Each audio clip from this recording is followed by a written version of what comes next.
It's all about.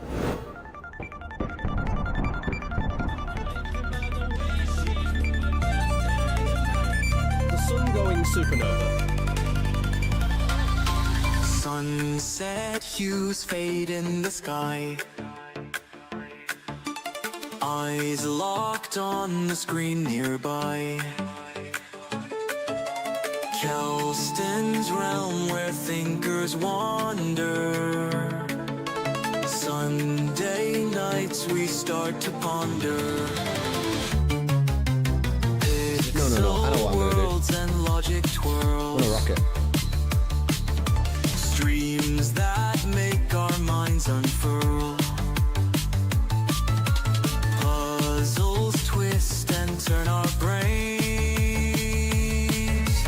Every week it's new terrain. Cerebral Sundays, minds delight. Our thought-provoking games ignite. Mysteries and riddles grand, guided by a steady hand.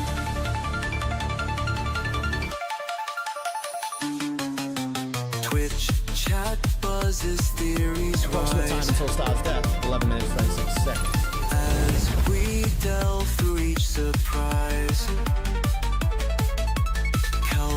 No, what is this? The cooking guy? Unending.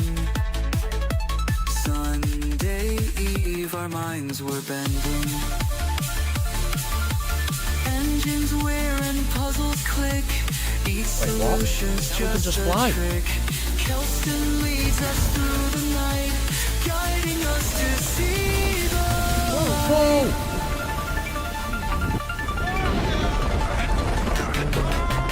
Chess and codes encrypted clues. Every game a different muse.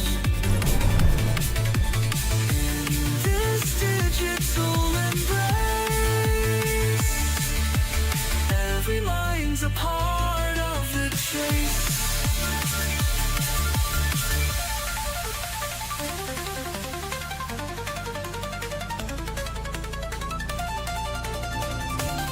Most of us would probably say, is the sun conscious? No. Well, why not? Because if the only thing that would define it is a complex functional system. Why does Boogie Bills have 10 health? Oh, jeez. Oh, there is. Twitch Yeah, we're having a problem here. buzzes, theories rise. As we delve through each surprise. Oh my god. Oh my god. Mazes, worlds unending. Is there any way to know? Oh my god. Our minds were blending. Hello? Oh, where are you? Engines whir and puzzles click. Each solution's just a trick. Kelston leads us through the night, guiding us to see the light. The chess and codes encrypted. To enlighten me, what was this doing on your hard disk? Think not of it, let us continue. Yeah, you got wrecked, didn't you? We have an entrance. Whoa, fucking scary black hole. Okay. There's two lines in front and behind. Every mind's a part of the chase. I am also a Dustin.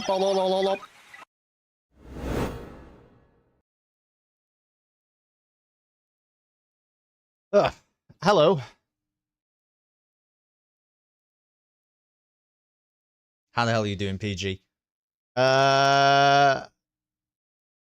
It's Sunday, and I don't know if I've got everything set up correctly, which is why I'm not talking in coherent and fluent sentences. Actually, whoa, why can't I hear that? Thank you, Matthew. Wait. Oh. Oh. That was why, you see. Wait, can I replay it? Hold on.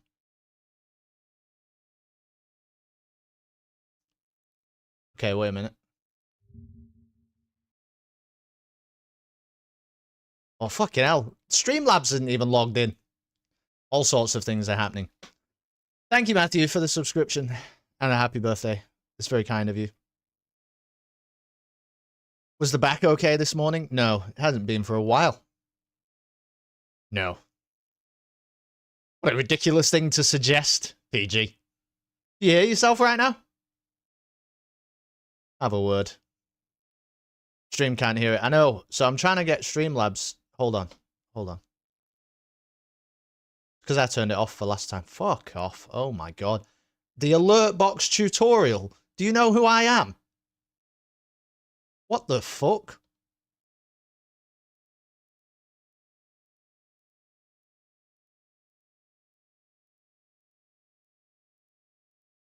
Right, what?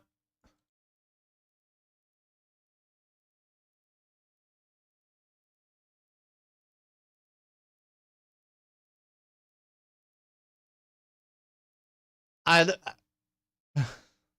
can't replay it, Matty. I don't fucking know. I have no idea what's going on right now. Exactly zero idea. Thank you, though.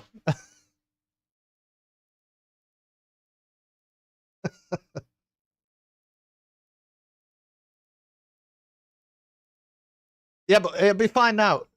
See, I can't even run like a test. You know what I mean? Like run a test alert.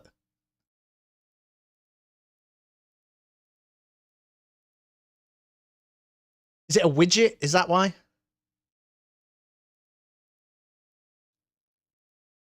Oh, fuck off. I honestly, I gotta tell you something. I am glad, okay, that I set up the Streamlabs dashboard a long time ago, because I'm not fucking I'm literally never looking at that again in my life. The Streamlabs dashboard can stay exactly where it is. It knows what it did. I'm not getting involved.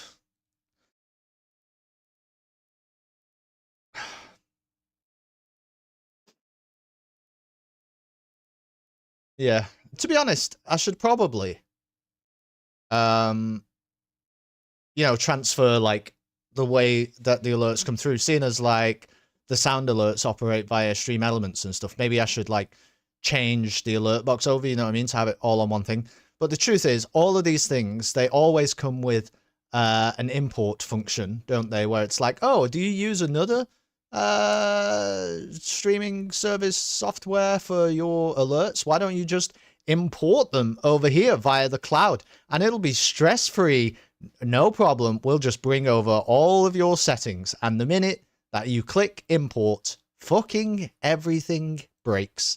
Absolutely everything that has ever been anything will break. And you might as well have just started again from scratch. Let's be entirely honest with each other, Matthew. Human being to human being. Happy Sunday, by the way. Are you I mean, I feel like you guys are just here because it said Kelston went live. Because do you actually care about the Talos principle? I mean, I care about the Talos principle. I'm having a fucking wonderful time with the Talos principle. I just don't know if you actually care about the Talos principle. What were we doing last time? Last time we were finally at a part where we were inhabiting the bodies of other androids in order to complete the puzzles, and it was a little bit existential. Kind of hit the nail on the head. Yeah. Listen, I don't know what you think this is, okay? I'm fully aware. I'm fully aware of three important things. Number one, I'm not an internet celebrity, okay? I have a little Twitch stream that does bullshit like this sort of bi-weekly in a silly little corner of the internet. Number two, Matty has never had a philosophical discussion about anything in his entire life. That hasn't happened. That is not, can I be clear about something? That is not a slight against Matthew. Sometimes I wish I didn't, because it's hard work. But this game goes so far over his fucking head. You can't, you know what I mean? You can't see the clouds for the constellations. That's what we're talking about. I'm fully aware of those two facts. I said 3, didn't I? I'll have to come up with another fact because I think I proved that I was perhaps only aware of those 2 facts. Number 3. Here's the thing, Matty. This will absolve you of all the crimes that fact number 2 supposed to accuse you of. This is not everybody's thing. There's going to be a lot of people just going, what the actual fuck is this? It's just about robots trying to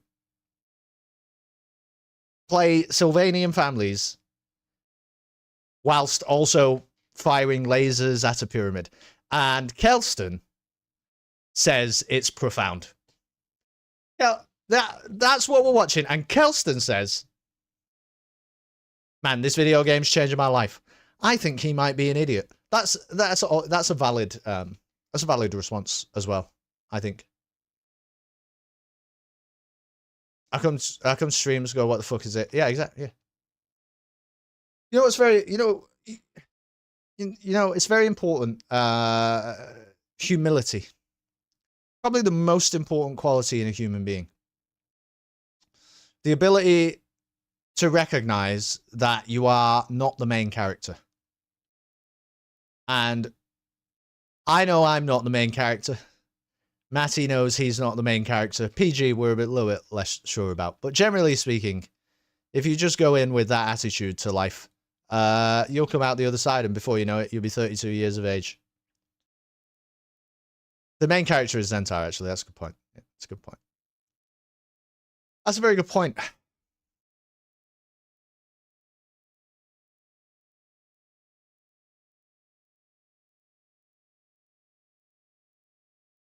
Right. Humility is way overrated. People need a little bit overconfidence, not less. So much passivity already. I disagree because I don't see, actually, I don't see that humility by design makes you passive.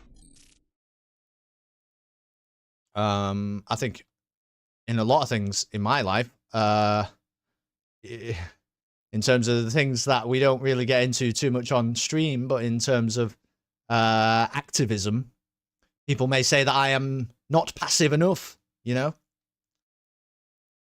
That I'm too forthright with the things that I think about, the way that I present that to other people. But I don't do it because I think I'm right. I do it because I think it is right. Do you understand what I mean? It's actually nothing to do with Kelston. It's to do with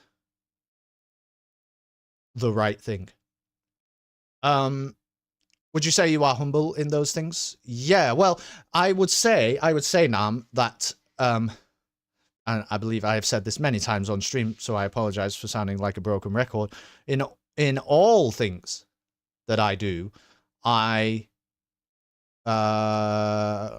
maintain the possibility, and I entertain the possibility that I may in fact be wrong.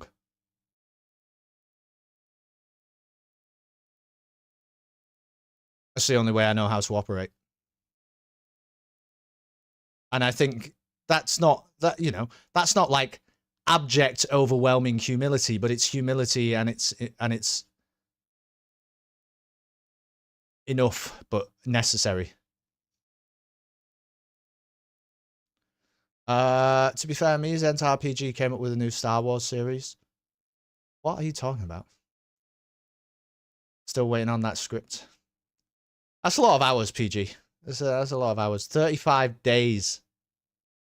24 hours in a day. Yeah, PG is like a little over, what is that?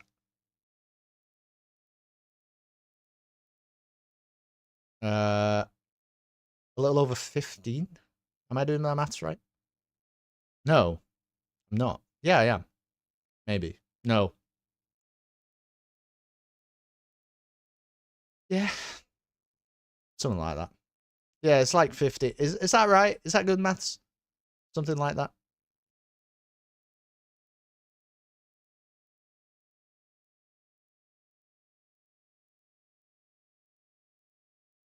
Yeah, I mean, I always say in these streams in particular, Nam, particularly when we're dealing with the type of concepts that a video game like the Talos Principle 2 wants to present to us, one of the barriers that we have to overcome is linguistics.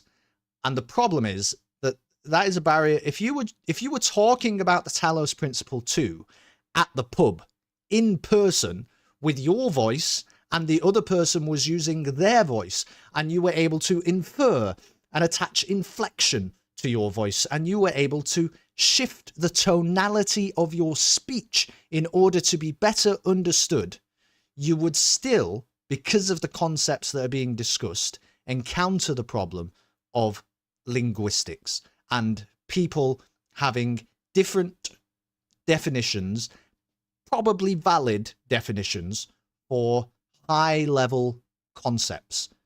Even if you were in person speaking with the other person. But here on Twitch, speaking with purely my voice and text-based chat messages, it's a fucking nightmare. It is a fucking nightmare to ensure that we're on the same page. It's why like you know, people, when people write academic articles, right? Like I remember writing a dissertation at university, and one of the most important things that was stressed was in your kind of introduction to your paper, ensure that the terms and the kind of big level concepts that you're going to discuss in your writing, ensure that you define them at the start, because you might be like writing a dissertation about societal hegemony in some way, and because hegemony is a kind of a it's kind of a broad, complex and convoluted concept, when somebody just reads that word on a page, the connotations that they draw from it and the connotations that you draw from it are very likely to be different. And you're not, unless you're writing a dissertation about the definitions of language, you're not writing a dissertation about the definitions of language.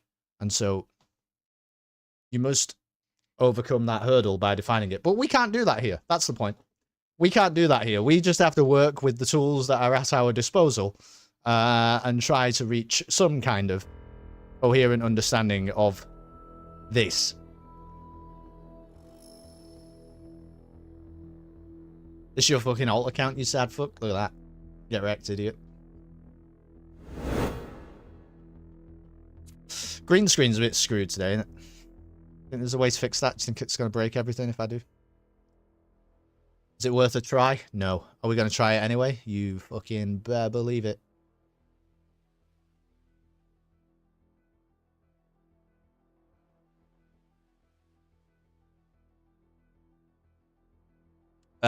The stream feeling laggy to you must just be you, because I can see the numbers on my screen and it is not laggy.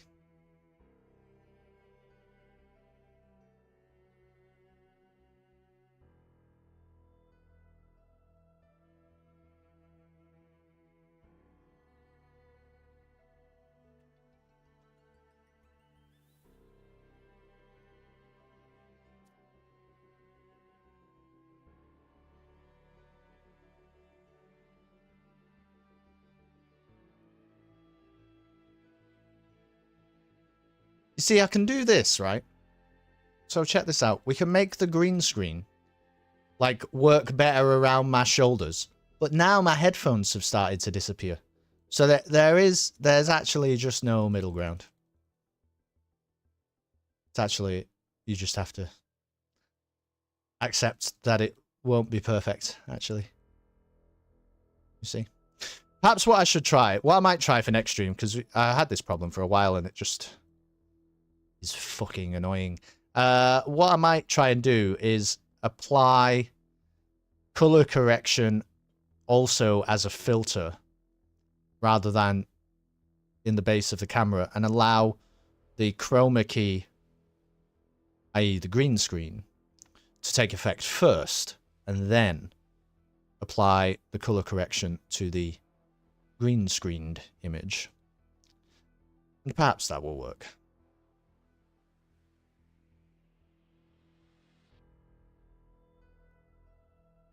Not laggy. 2 separate regions with separate settings. 2 separate regions with separate settings.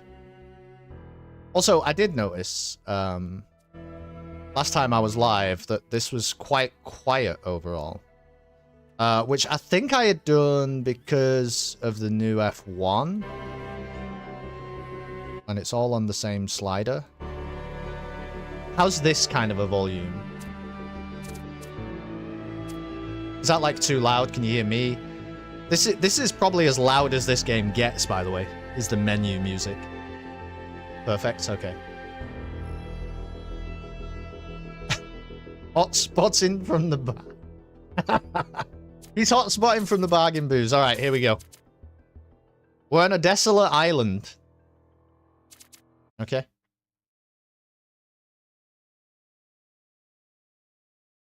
Bit loud compared to your voice, in my opinion. Yeah, that ought to be the loudest it gets. I can, you know, we can monitor it a little bit.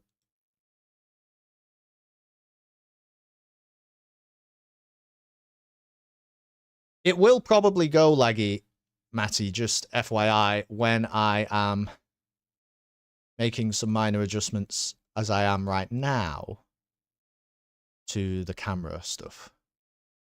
So you might experience that. Yeah, I mean, fucking look at me.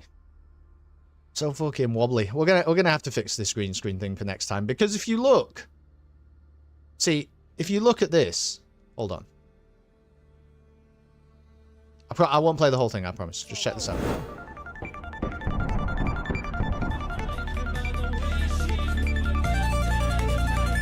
The sun going supernova.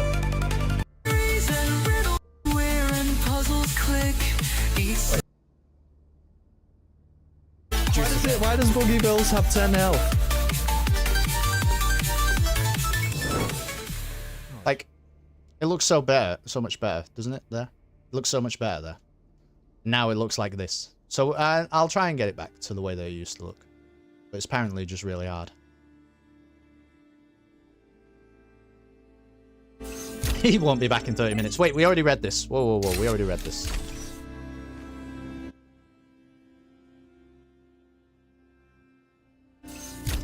Fucking hell.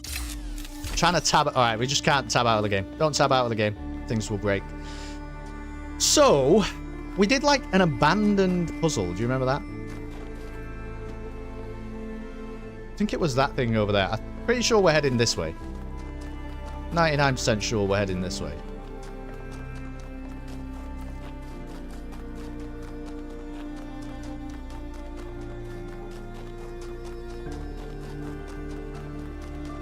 Number 6. The 2-body problem. Okay. Wait, why can't... Can I just... No. Of course.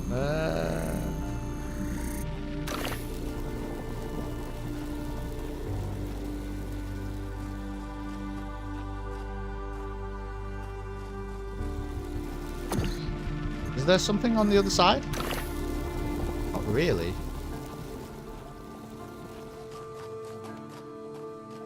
Well then, I don't understand how...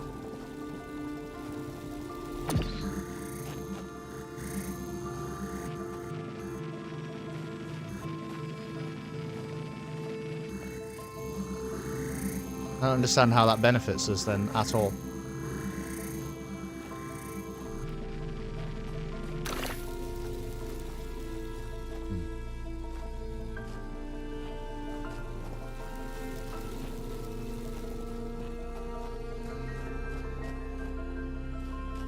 Is there a ladder or something?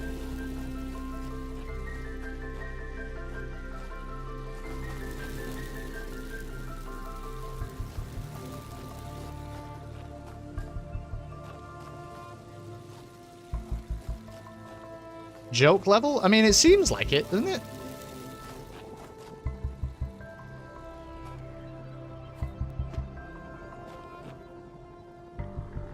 Because...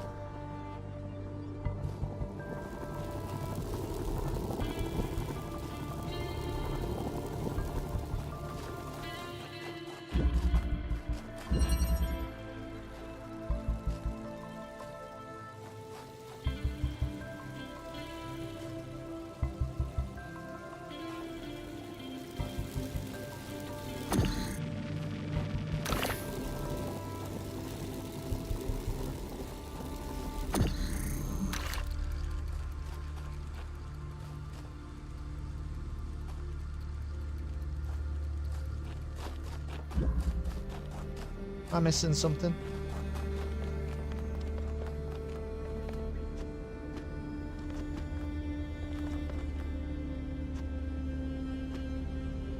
Oh. Oh god.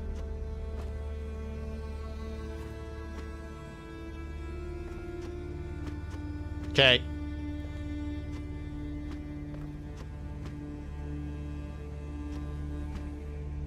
Oof. Right. All right. Don't do that. That's not the solution. That is not the solution.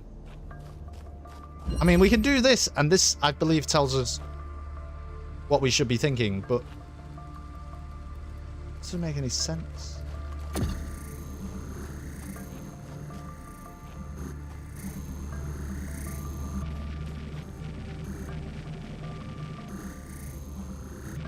Oh, wait, there's another one. Ugh, of course. I forgot, like, the mechanic. Okay. I see.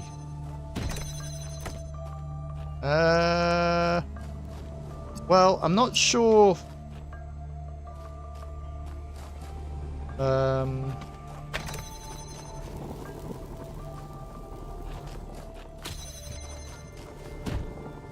Let's just get all of this stuff. So there's red.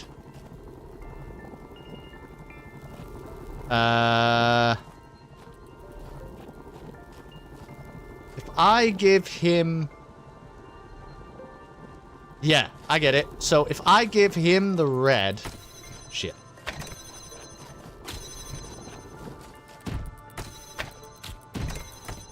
If I just give him that, and he can, like... He can grab this thing first, right? Oh, oh. Well. Oh, I could just stand here. No, I can't do that. Well, I can do that if I position him correctly first. Which is to be kind of over here. Now I can stand here, swap control, and we can grab this.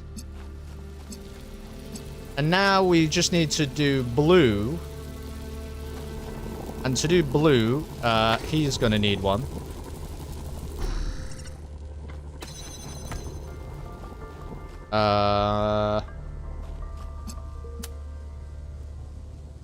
And it's basically gonna be a pretty similar process.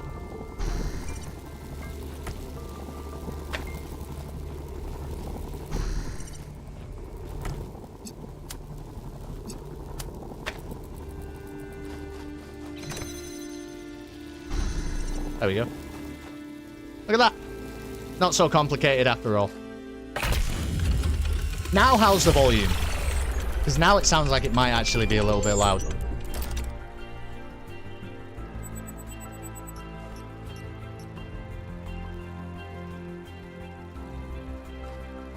Anyway, we did that. Look at that. I think... Is there only one more to do? Or two? Maybe one. Volume was great. Okay, cool.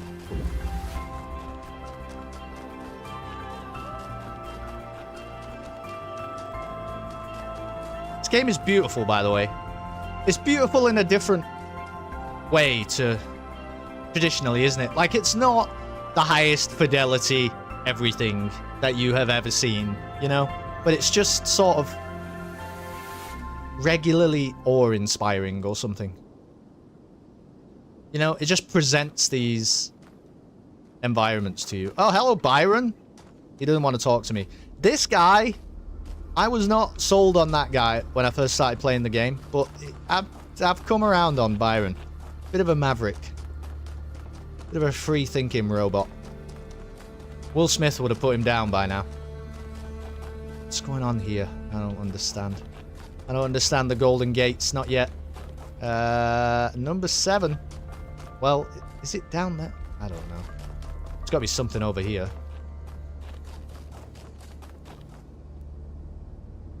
All the way down there? What is that? This is so far, though. If this is nonsense, this is so far. Whoa. I've never taken fall damage in my life. Oh, you know what we haven't done in ages? Look at this, all the social media stuff. I'm not doing that at the start of the stream today. But apparently we've got notifications from Robo Facebook. So I just wonder if you can be not on the path. Seems like you can.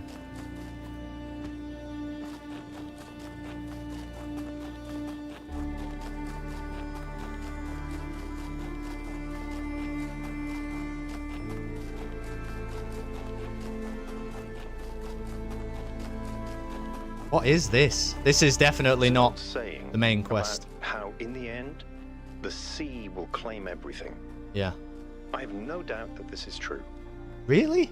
In the long history of the human species, entire regions have disappeared under the waves. Places like Beringia and Doggerland still echo in our culture. Doggerland? Byron. But we shouldn't forget that there's life no began such in the place. sea. We are the children of the sea. No. And it's not through floods and ruin that the sea will claim everything, but through us. Doggerland? I don't think so, Chief. Chernyshevsky on the past from Arkady Chernyshevsky's In Our Likeness, Essays on Humankind Reaching Adulthood. With alarming frequency, our mythological narratives conceptualize our separation from nature as a fall, a punishment for sinning, a loss of innocence, a decline from a golden age. We believe that a better state of humanity is possible, but insist that this state must be in the past, and yet our historical experience has been the exact opposite.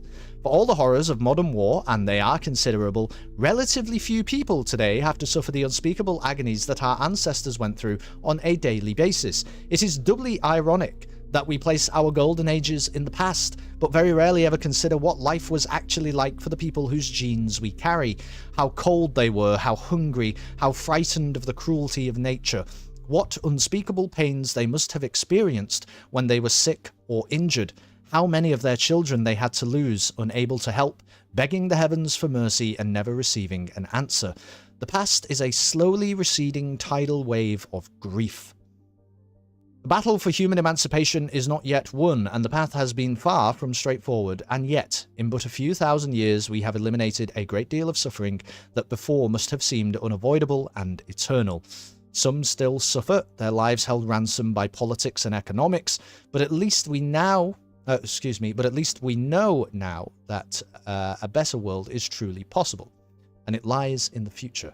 I mean, I agree with this, but I think it's a bit reductionist, would you say, to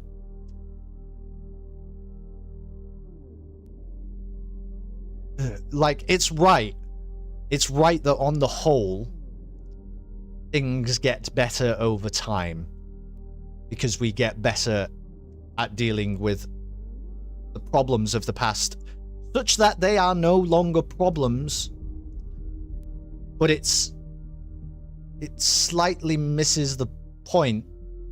Like, sometimes what we've done is move suffering from one place to another place. And by place, I don't necessarily mean place. I just mean that we move suffering from one catalyst and or one symptom to a different catalyst and symptom. And that's not, we shouldn't just say, oh, well, that's fine, then we did it. Doggerland was off the east coast of Britain around 10,000 years ago, apparently. Fuck off. Really? Hey. You ever been, PG? Local minima and maxim, but the trend is upward. I am not the best with Latin, but I think I get it. Sure, the trend is upward, but I guess what I mean is just the way that text presents itself is like, the trend is upward. Well, that fucking sells that then. But that's actually, I think, an inappropriate way to analyze it, because you miss the nuance. What's the thing you don't see? It's not like you don't see the forest for the trees. You don't see the trees for the forest, you know. And without the trees, you don't have a forest. From Hypatia's Journals, Volume 1, The Founding of New Jerusalem, Day 132. We had a bit of an incident today, nothing major, but it still woke us all up. Sun was away from the camp, alone, even though we had agreed that we should always go in teams. And she encountered a group of the herbivores that we saw on the first day. Cows, they're called. Apparently our ancestors kept them as livestock. Eustathius says they squeeze them for liquid, but I find that hard to believe. But I digress. Sun encountered a herd, and just as predicted, the animals were passive at first, friendly even. Sun decided to abandon her survey to study them for a while, which went well, until a group of wolves, formerly dogs, a type of pet, entered the clearing, causing a stampede. Sun is alright, only minor scratches to the bodywork and a few torn wires, but it was a close call. I guess we've gotten a little complacent, a little too comfortable. We'll have to be more careful from now on. Right, this is an audio one.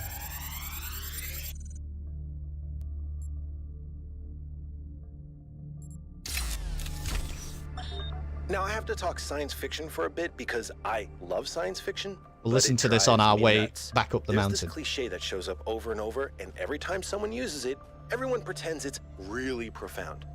It goes something like this. A scientist invents something good, but, oh no, it's actually really bad. You could have something that makes your life better, but no, you can't. How dare you even want it? That's hubris. That's playing God. And it's never anything that reflects the real world, right? It's never, oh no, you invented a vaccine for cervical cancer. Oh no, you invented a new class of antibiotics. Oh no, you cured malaria. How dare you? Those diseased mosquitoes are way more important than human lives. How did science fiction become so reactionary? You know, if we all thought this way, you guys wouldn't even exist. At least Alex agrees with me. She has good taste. Well, I mean, it's a fair point, but again, a little bit like the other text, it's maybe slightly extremist in its approach. Because it's fine to, like, stop and think sometimes. It's fine to not just assume that progress is benevolent. Oh, here we go. Ah, this must be 7, right? It must be up here or something. I don't really understand where it's telling me to go. Yeah, here we go. Redshift. Right. Redshift? Okay.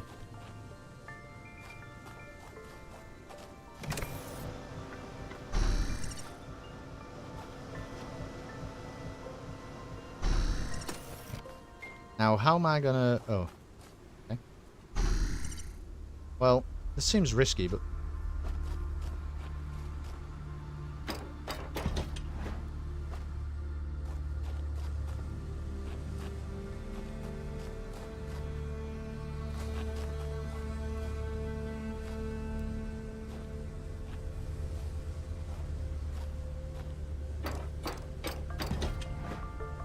Perhaps I should have thought for a moment. The problem is, what am I doing when I get over there? Oh, I see.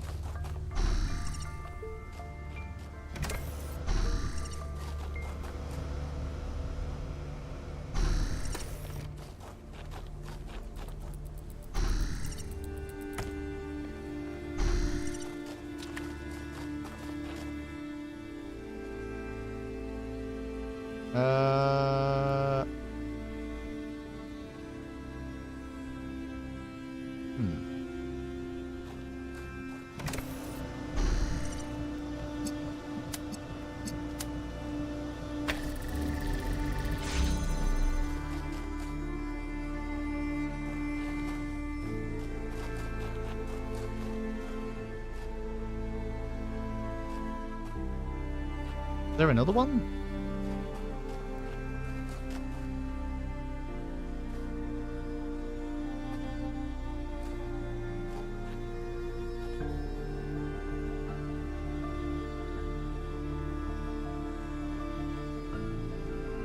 No, okay.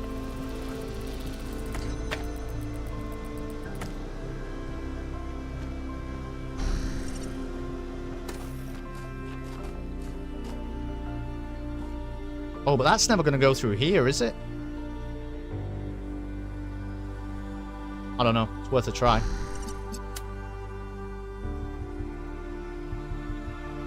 Alright, whatever.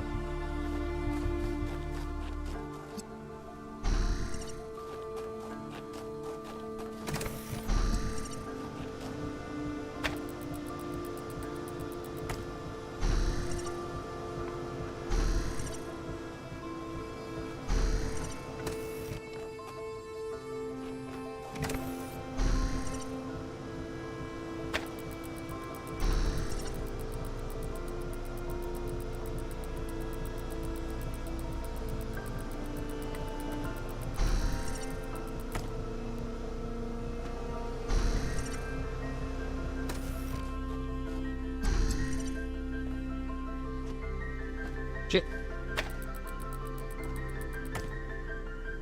Well, did we really break it now?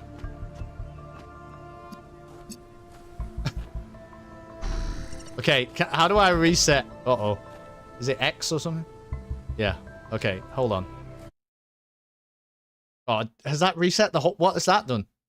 It's supposed to just reset the puzzle. Okay, cool. So... I can get him over there.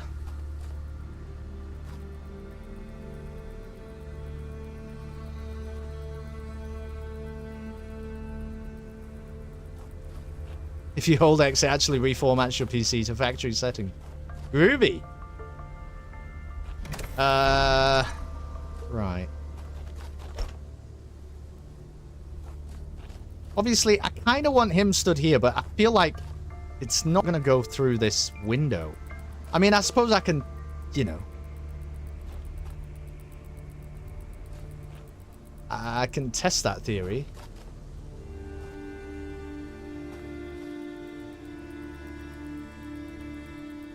But I need to get him over first, which means he then can't put it on here. It's a big problem. I'm having a big problem. Let's go back to where we kind of started first. Because obviously this is fine, right? This is absolutely fine. But no, this shouldn't be where you start anyway, because we've got to get that thing down. We've surely got to get that thing down first, and then look at everything else.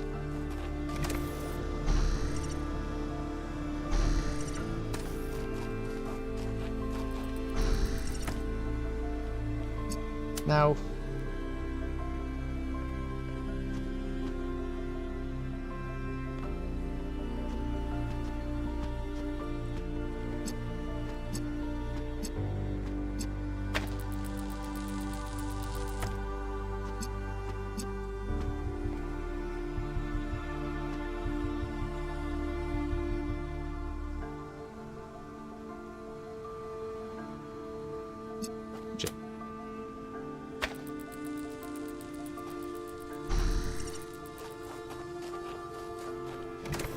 let's like test a theory, I suppose, first of all. The theory in question being... Okay, this does work. That does work.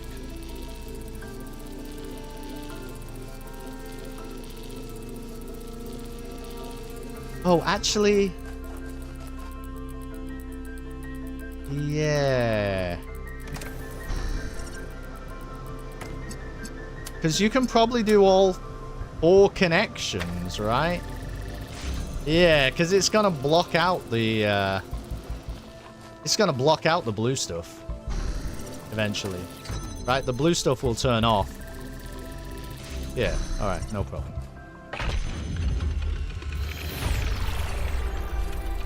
I'm glad to see all those overloads haven't damaged your logic circuits. Thank you, Melville. It's kind of you to say. I don't... Was this the real one? I'm getting... This is where we're having the biggest problem. I don't know who the real fucking 1K is anymore. Maybe there isn't a real 1K anymore.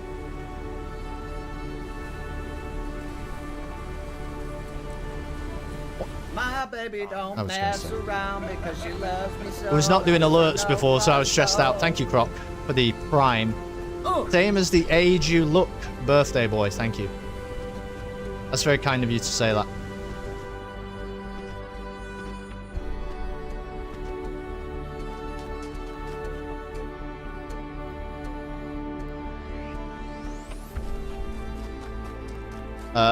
I don't really know where I'm going or what I'm doing. Although these places are generally good.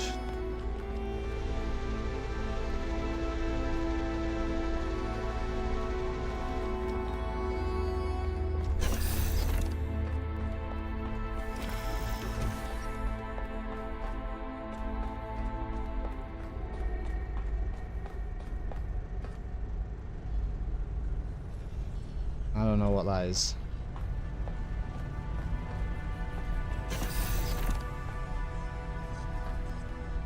And this is the fucking...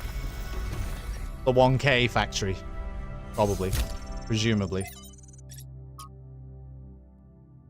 From Quentin to Athena. Dear founder, I never got to know you. People tell all these stories about you and I don't know what to believe. Some people say to ask Cornelius. Others say Cornelius is too blinded by grief. Some say Byron stands for the truth. Others say he's a fanatic and a radical, and we should listen to the mayor. There doesn't seem to be a way of getting a straight answer. Why did you abandon us to this chaos? Why can't you just come back and sort it out? If you are reading these messages, don't you care? Sounds rather like a robot begging its God, right? For mercy or assistance or something. It is a little distressing that 1K could be losing his body so often. What if he made customizations? I mean, isn't that the point? Is there really a 1K? Or is there just a neural network? Is there really a Kelston?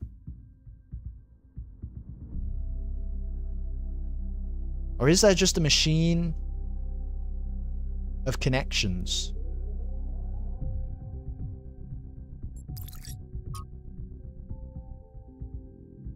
Oh, okay. I just got read 30 texts, so I got a trophy. Dear founder, thank you for everything you did for us. I am grateful for the life that I have, which would not exist without you. I hope wherever you are now, you are at peace. Yeah, see, these are like... These are almost like prayers, aren't they? Like... new labs established to avoid interference. First successful duplication of advanced machinery.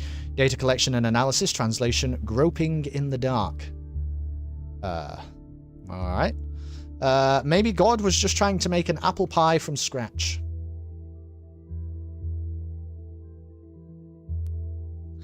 I do think these robots are a bit mad. Not that this game will be done soon, but I recommend Blueprints for you after this. Game of the year in my book. Well, a lot of people have spoken about Blueprints, and I will try Blueprints, because people have recommended it pretty passionately. But I think it is unlikely. I think it is unlikely that a game will be able to top Claire Obscure Expedition 33 for me. this year. I think it highly unlikely. But I do think Blueprints looks great. It looks great. But, and normally I wouldn't even say that about a game like Clair Obscur, but it has blown my socks off. So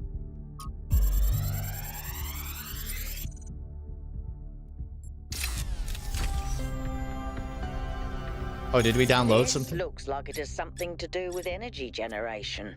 Am I reading this right?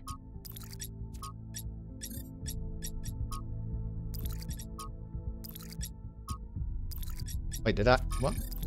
The fuck did I just do? I don't even know what I downloaded, to be honest.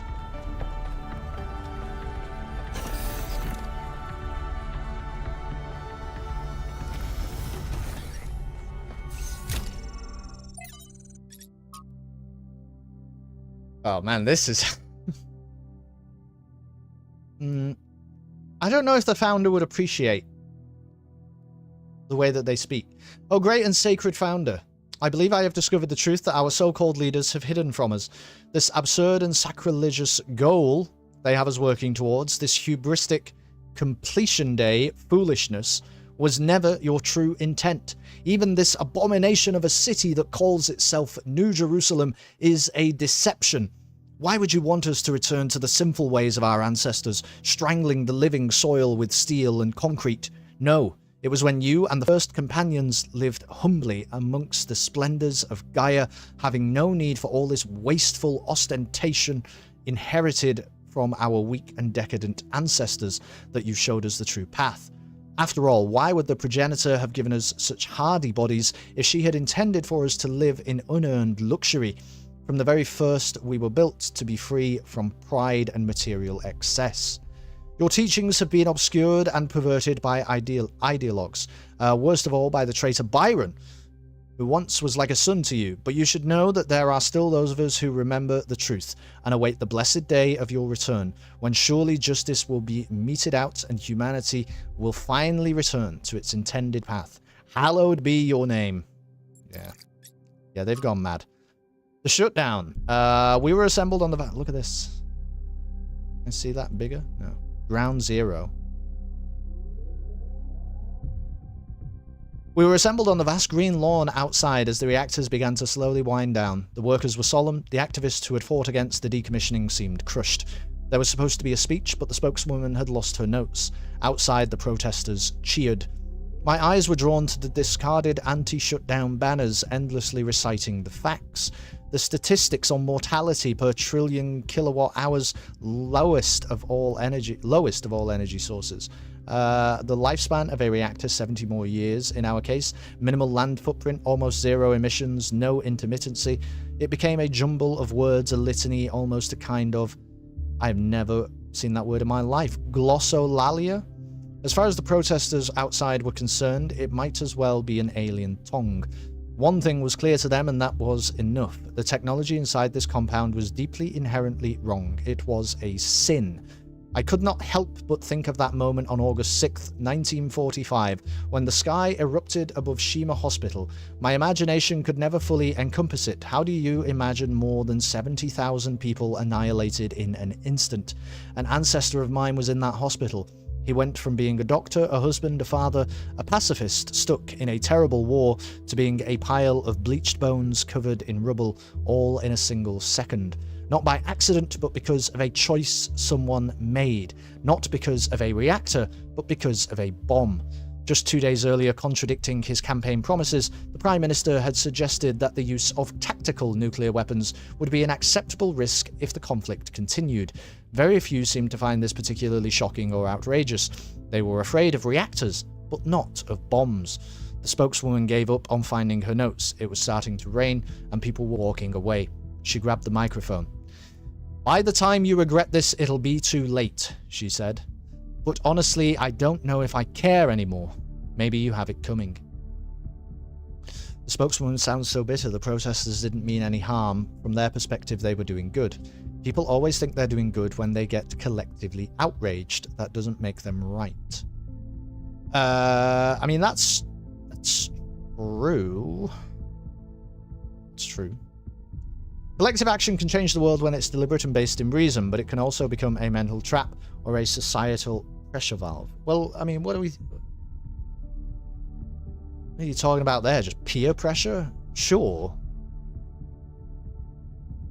It doesn't mean that we should dissuade collective thinking. What the hell is that now? Is that this bit? What's this bit? The flame will not harm you, son of man. Perhaps I should translate those more. The thought-terminating cliché. This is to Miranda, but we don't know who it's from. As you continue your reading, there's a useful concept that I would like you to keep in mind. The thought-terminating cliché. This is a type of phrase, often a slogan or a saying, which sounds meaningful, but is really intended to make you stop thinking. To pick an example from our history, someone in the simulation might say things like, "It's the will of Elohim," or "It serves the process." And that would be that, case closed. Who knows how many iterations never advanced further, because they just stopped thinking at that point. Do note, however, that a thought-terminating cliché is not the same as a lie. It may very well contain elements of truth, but those elements are used to keep you from questioning a whole set of assumptions that come with it, which may be partially or totally false.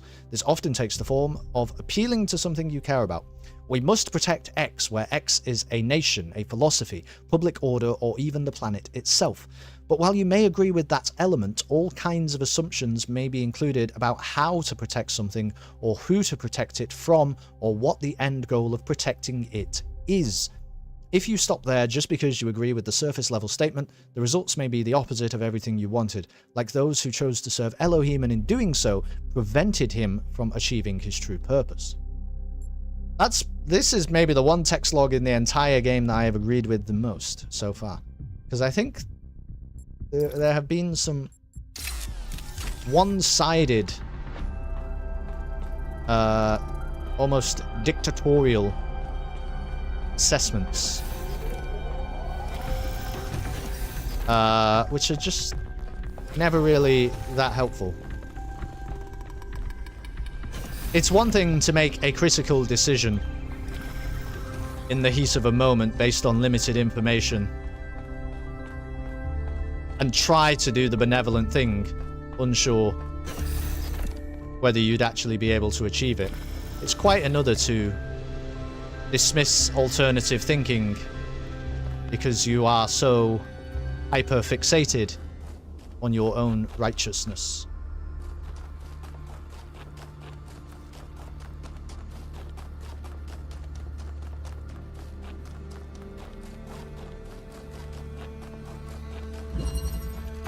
Drilling party, sign me up.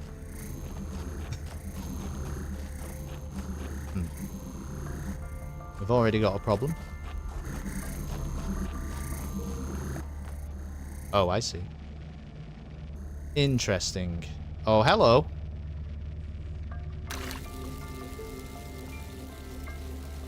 But I can't. Don't seem to be able. Okay, now. Well, I'm about to sneeze. A thrilling party, that's right. I'm just going to put that here for now. Let's have a look what we're dealing with. So, I see. I get it. Pretty sure I get it anyway.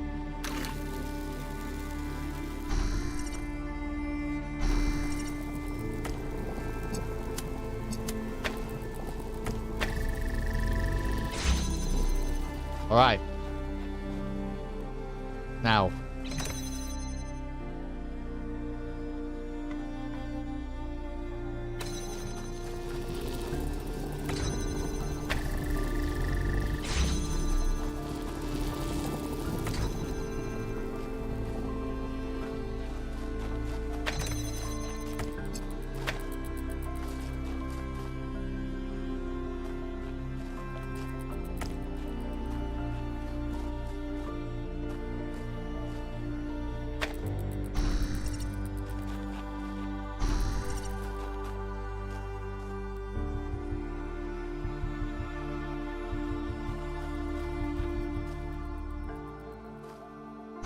Hey, welcome back, Matty. We're now trying to do lasers. Okay, wait a minute.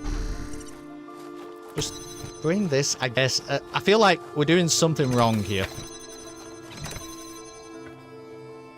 How do you open that? Oh! Oh. Shit.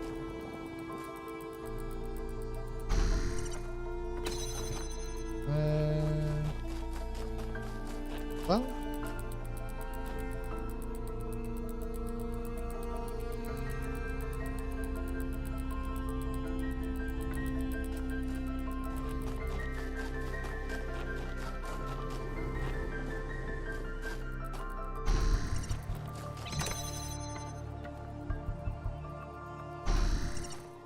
Problem is, we need this to be open.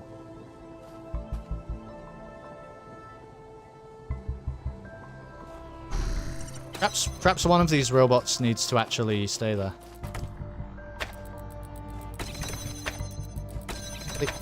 Oh my god.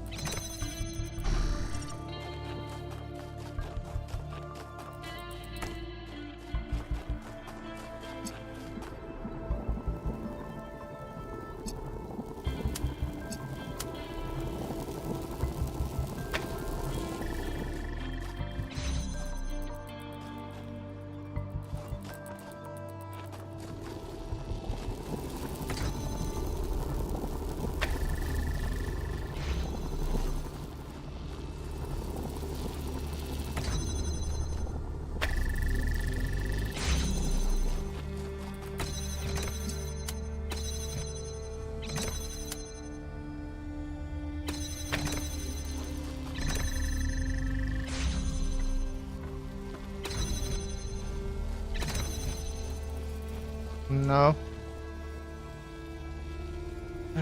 No, because now we're still going to have the same problem. Which is, I need all 4 items.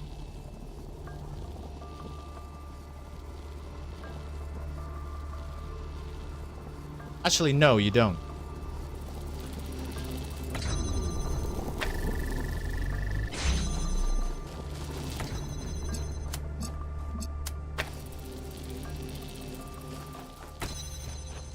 No, you do, because...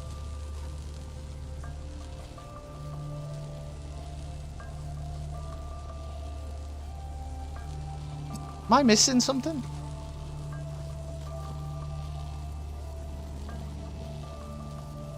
It's got to be make a hole, right? It's got to be something about make a hole. You do it this way?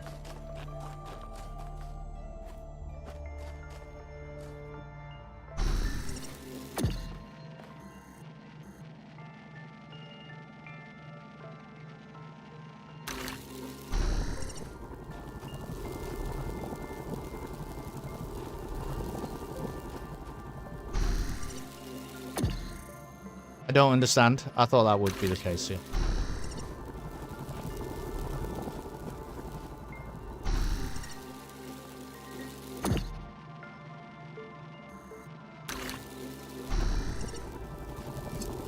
Oh, here we go. Well...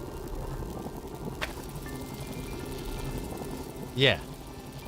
I mean...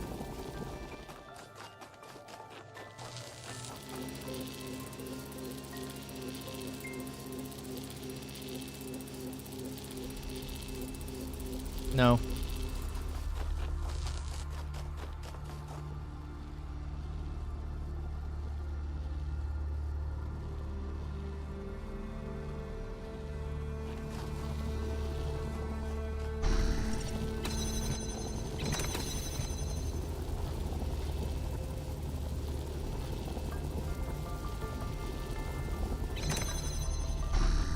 Can't get the angle to match up in a way that makes sense.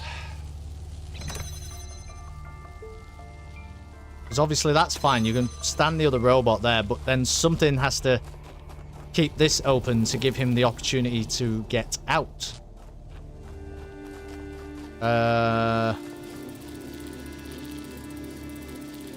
Do you need this? Well, You may be thinking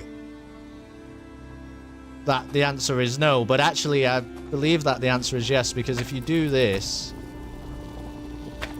and then we just say now they can both leave, someone's got to fucking, like, actually walk through this.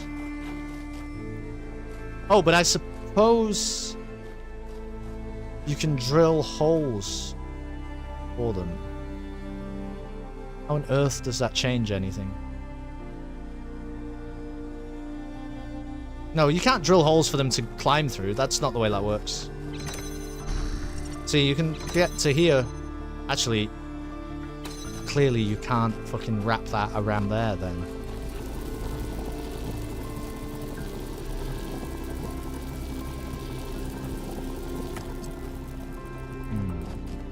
Alright, we need our drilling guy to help us out here.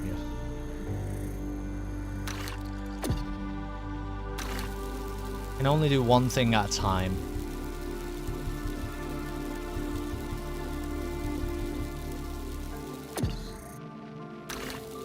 I just don't feel like I have enough resources to solve the puzzle. Like, it's fine, I can do all the bits. But just not all together.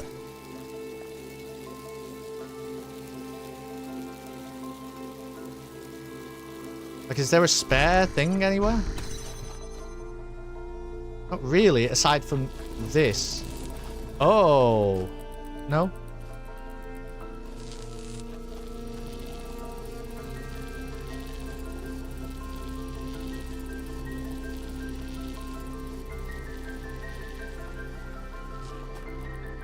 Unless you allow him... I think I get it. Maybe.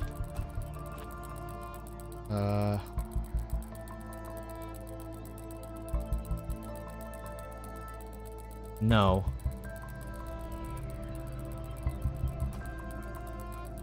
No, because he can't...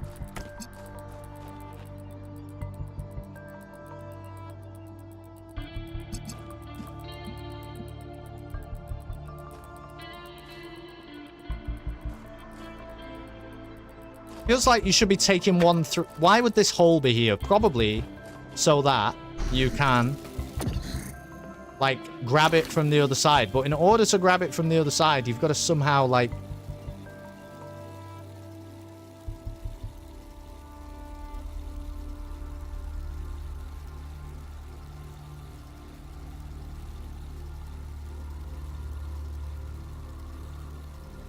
I mean, you've got to do things that are technically impossible.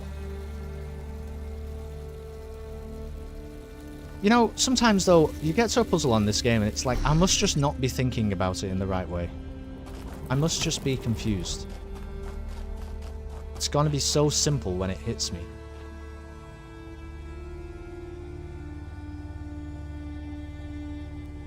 But I don't understand. Here's the problem. That something has to be on this red panel, because if they are not, that gate opens. And once that gate has opened...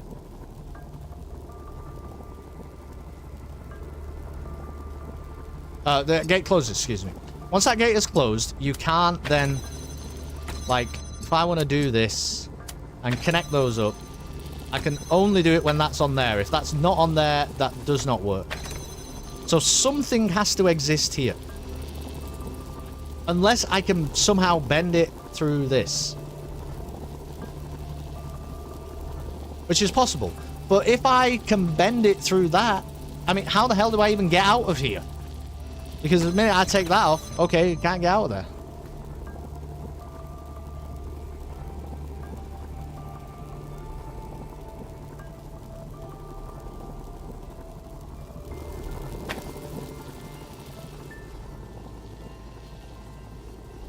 Oh, this allows it, right?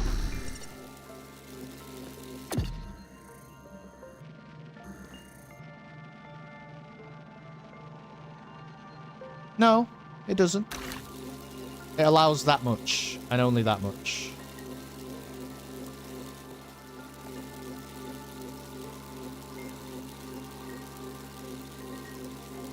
And he's still fucking stuck.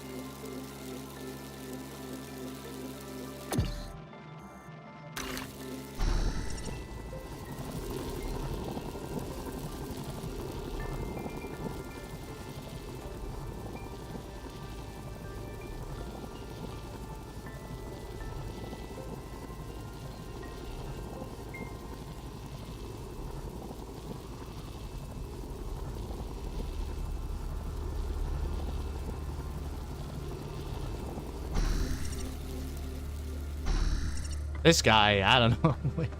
We ruined it for this man, basically. So we have to reset this. We have to reset this because I have gone too far down a path that may be inescapable.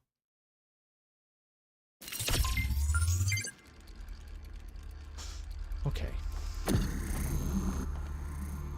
So the first mission is get that thing out of there, which we can do.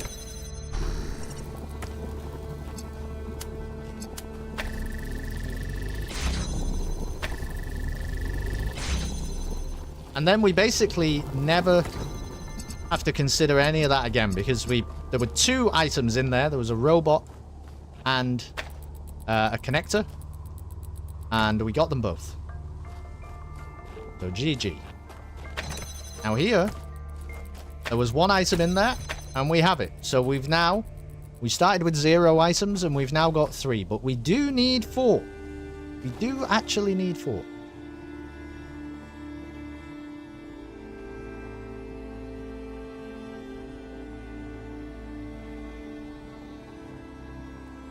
I'm probably stupid. I don't understand the difficulty. No, that I assume that makes you smart. I think I'm being stupid right now.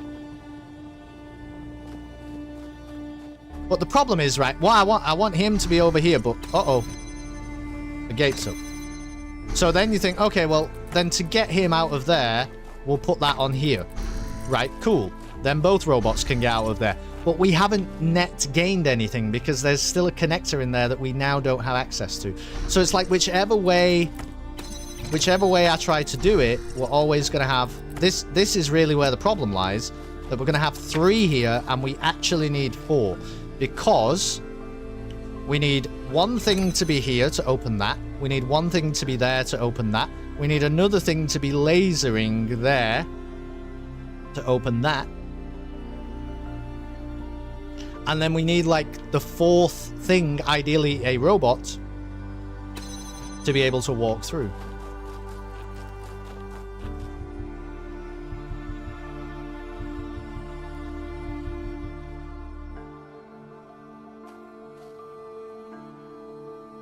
But I don't understand how to get all 4 of these things out of here. That's the challenge, incredibly. That's the challenge.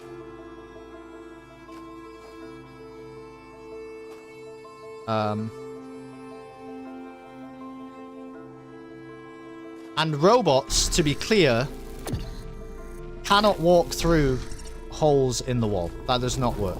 They can grab things through holes in the wall and place them through holes in the wall, but they cannot get through them. That is a limitation. So you can't just jump through the walls. There are 3, it's important, it might be difficult to see exactly, but there are 3 gates here. You need all 3 opened and something that can interact once they are open.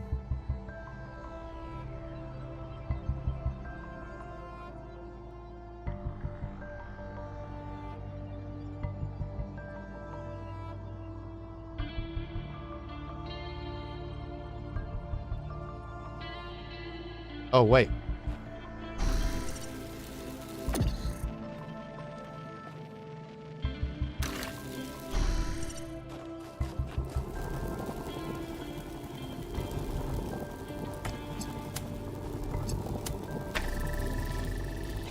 I don't really think this might actually... No, it's not going to solve the issue because...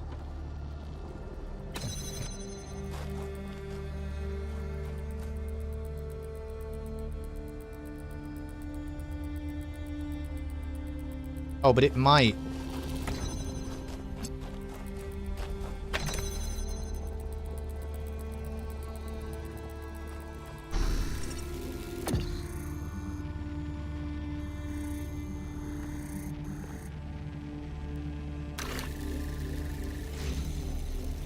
Okay, well, he at least now can come through. Okay, this is significant. This is significant.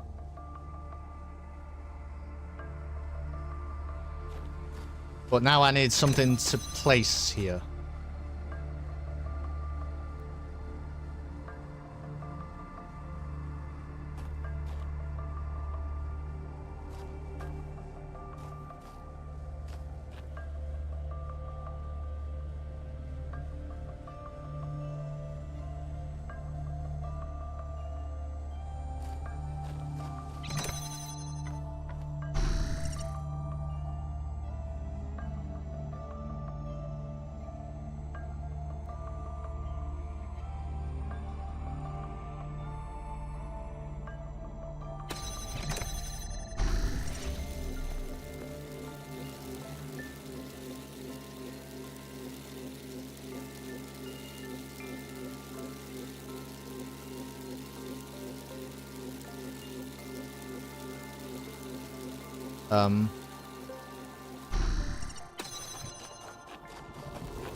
This does now seem redundant, doesn't it?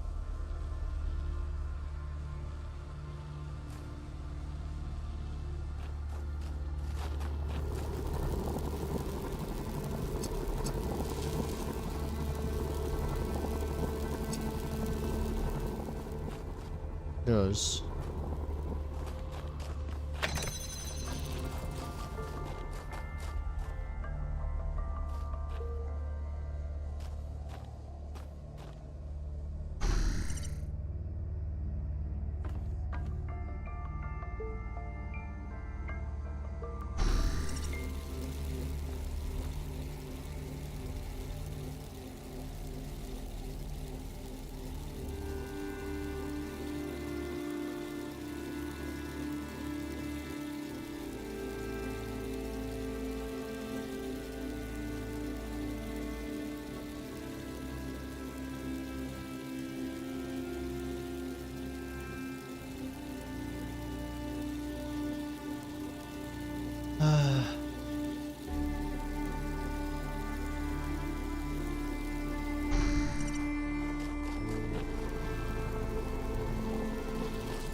I don't get it.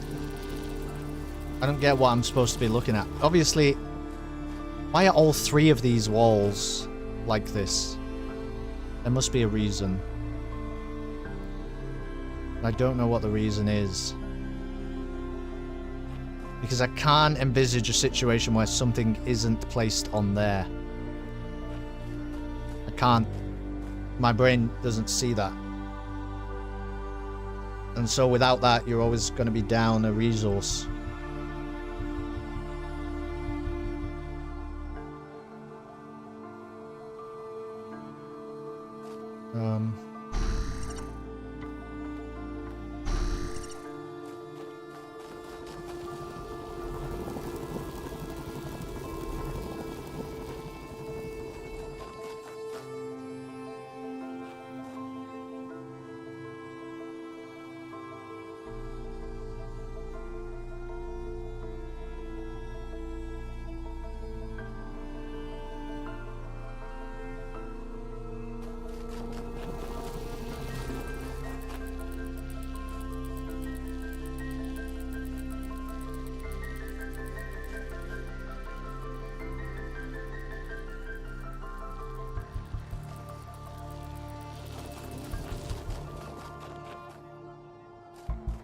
Like, I might have to ask Prometheus here. To be honest. I don't think I've ever done that so far on this game, but I just can't. I can't even think what it wants me to do. It's not. Ask Prometheus before chat. Well, go ahead then. That's a fair point. What would you suggest here?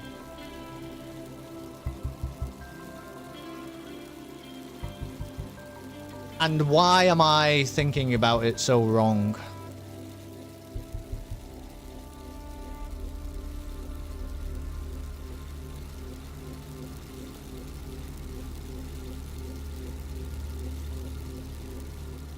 This was as far as I got. I thought it would be easy from here. Yeah, me too. Why isn't it, though? It isn't because these...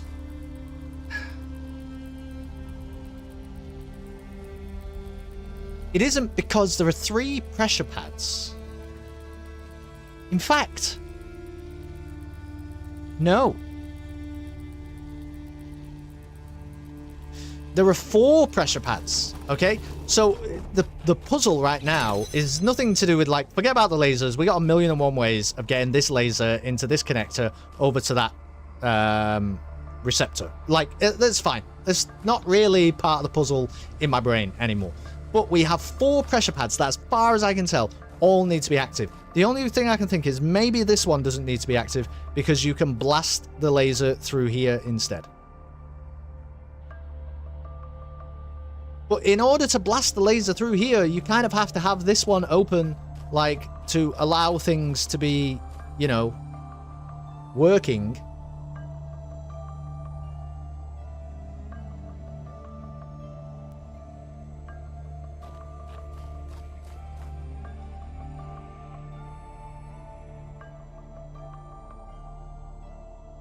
Or do you? Or do you? Hold on.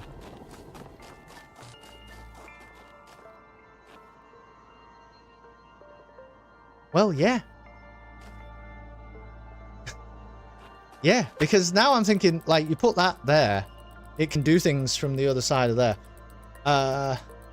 You can't do everything at the same time, so some stuff will have to be turned off. And the thing that makes logical sense to be turned off is this gate, right? Because you can instead pick up the laser and send it through there. Some sequential pattern. There is a sequential pattern. One thing I'd like to try is move the hole one wall to the left. Does that help anything to have the double duty? When you say the left, though, we're looking at it from, you know what I mean? Which left? We have multiple perspectives going on.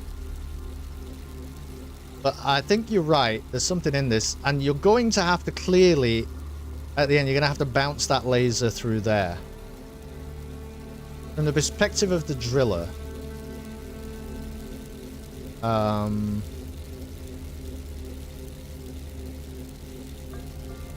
Yeah, well, so you're saying, like, put the hole somewhere around here, which means you have to kind of reset the rest of the puzzle, but you can do that.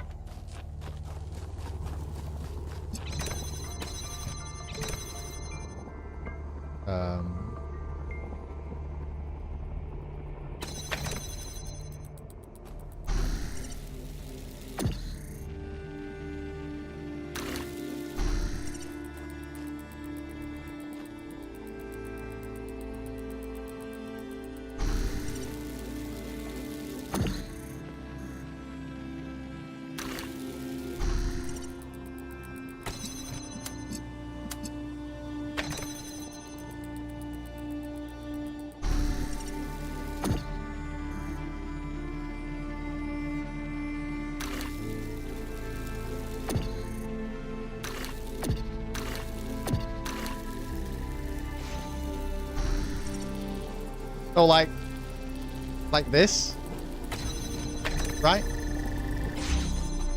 I don't know if it changes anything. Because you're essentially just doing the same puzzle, but from, like, a different perspective. I don't think...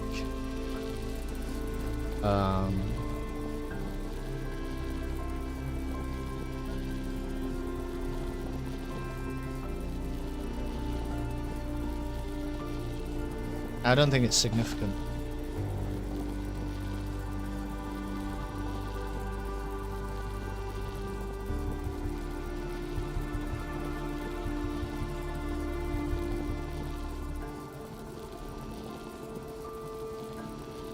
Is this some geometry time? What an insane chat message, Ryan. I don't even know how to answer that. It's a laser puzzle, I guess. Ah, jeez. See, this guy can't move.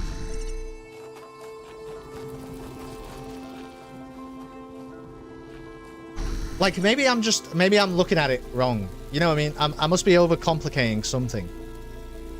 It seems fucking complicated, though. Because the other problem is, like, if you could drill 2 holes at once, whoa. You know what I mean? Drill here, suddenly we've got so many resources to play with. But we don't have that. We have 1 hole.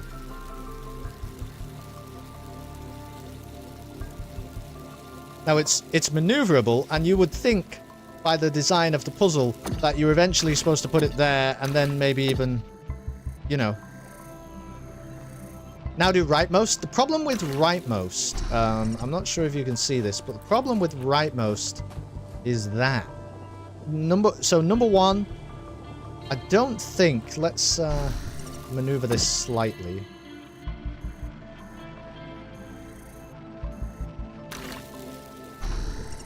Don't think, yeah, you actually can't put a hole in the rightmost wall that still allows you to see the, so I think the rightmost wall might be a bit of a red herring, because that doesn't seem to make a lot of sense. You actually can't see the source. Well, you can go here, but also the gate is that side, right? So, like, that red thing there is operating this gate. So you actually can't fire it from this side.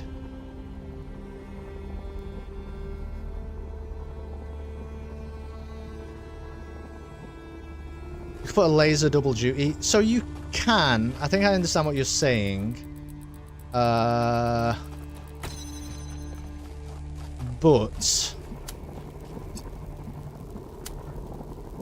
it's not gonna work though. You could.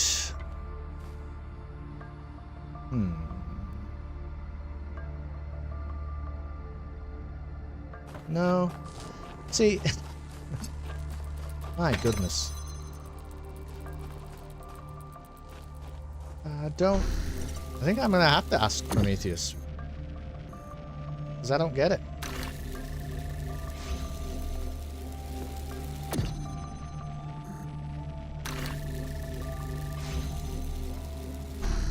This is as good as I can get.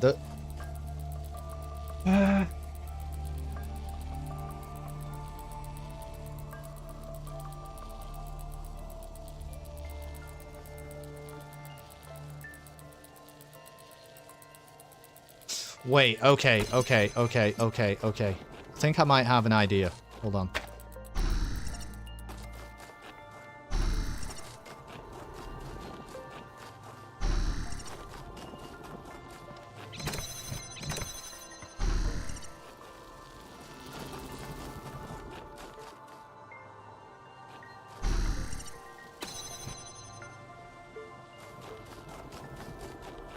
Right? Because now it doesn't even matter.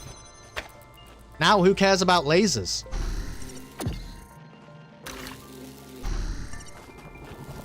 Who fucking cares? You know, I was thinking so much about the laser at this point. Who even cares about lasers? You just grab the thing through the wall. Everything's broken, but, you know. I was just not... I could not sequence that correctly in my brain for the longest time. I'm sorry to keep you all hanging around doing fucking nothing for so long.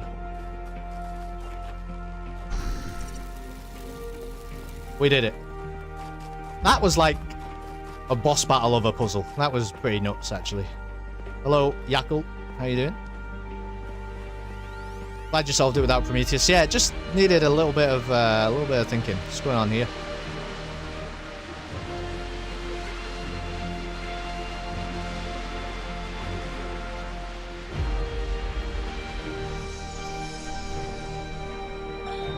I wonder what it was like when the ancients were still here. Their world seems so lively. Not always in a good way.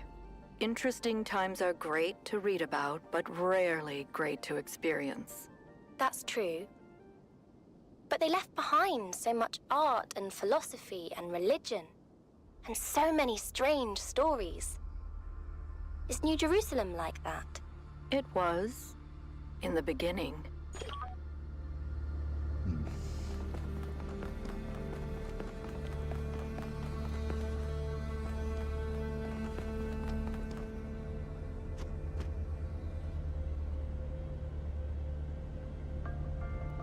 It's so extra, isn't it? Like that whole area.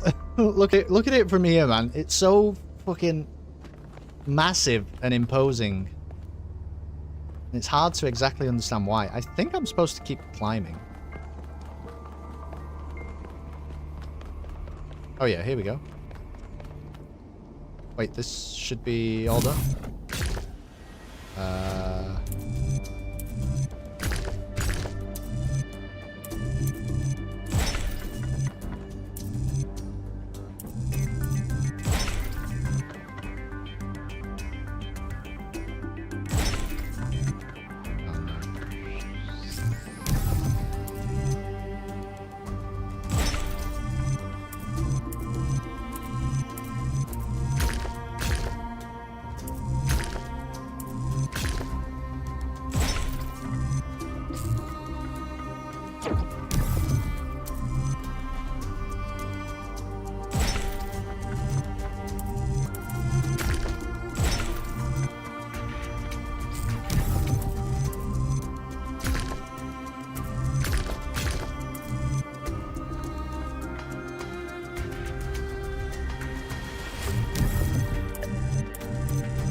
Okay. That was the hardest one of those. Are you doing the hidden stuff? I don't think so.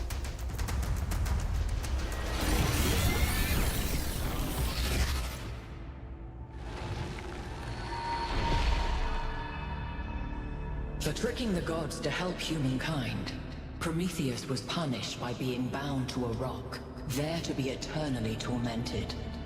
The chains that held him were forged by Hephaestus, blacksmith to the gods. Was Hephaestus right to allow his art to be used in this fashion? What, to chain somebody? What?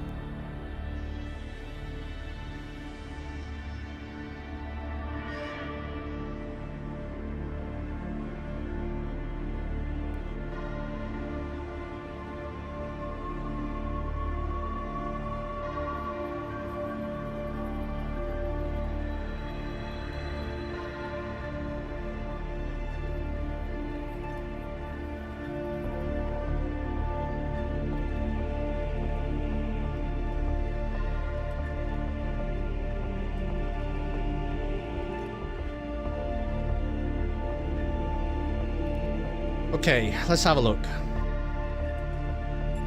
I hate this one. It was not his duty to obey the father of the gods. That is not correct. Only forged the chains, it was Zeus who bound Prometheus, is a poor argument. Because if you're involved in a broken system, you have the choice to not be involved in it. But I don't know if it was broken. I didn't really hear the first part of what she was saying. Was it just? I mean... no one should be chained. That's not really true. This is so basic, I don't even know what that means. Yes, he was. If Hephaestus thought the punishment was unjust, he should have refused. I think that's what I think.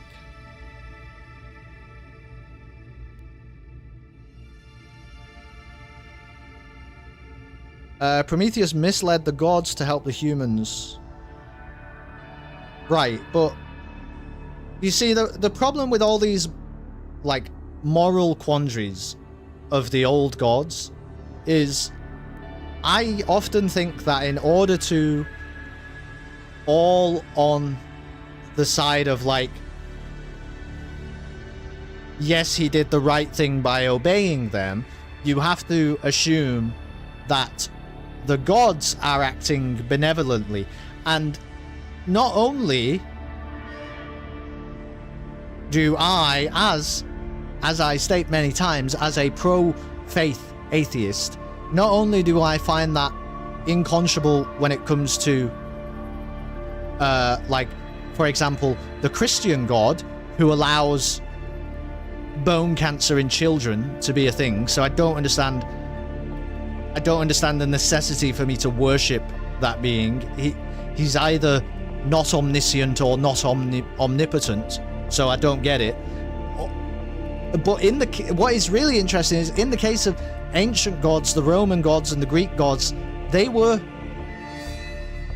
forthright in their nastiness. They were capricious, and they were jealous, and they were flawed. You know, they weren't like beings of light and sincerity and benevolence. They weren't that. So I don't understand. So it's like to say that basically misleading the gods, is that an immoral thing to do? When it's these gods, though, I don't know. What? That's without context. That is an impossible to answer question, because these gods were bastards, and they were very happy being that. Well, but not irrespective of whether they were very happy being that. They were blatant about that. That's all right.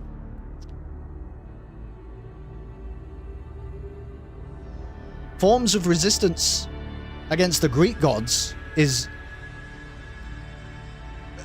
probably righteous.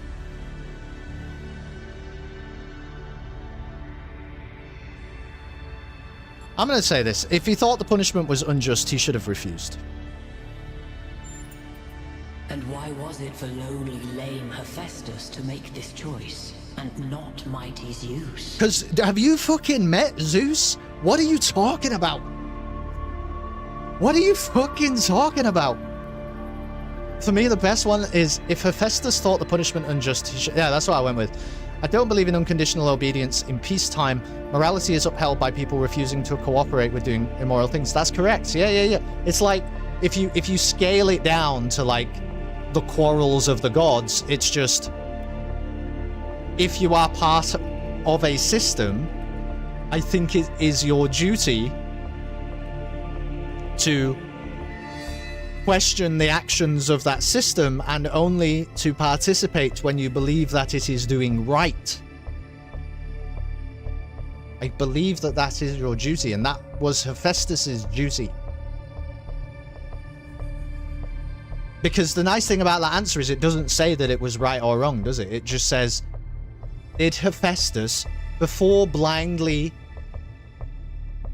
and obediently doing as Zeus commands, did Hephaestus consider whether Zeus was commanding morally or immorally? Because if Hephaestus didn't, then Hephaestus is culpable.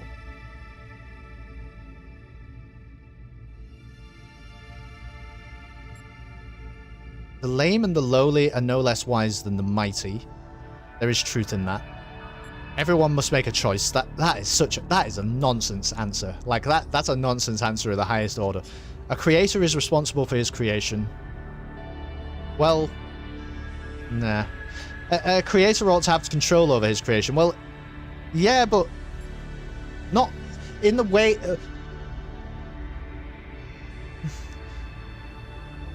if he's to be worshipped, he ought to. But I don't even know that the Greek gods were that... They weren't commanding you to worship them. They were more like threatening you to worship them. I'm going to just say that the lame and the lowly are no less wise than the mighty. That's not true in every single individual case, but it's an important view to uphold.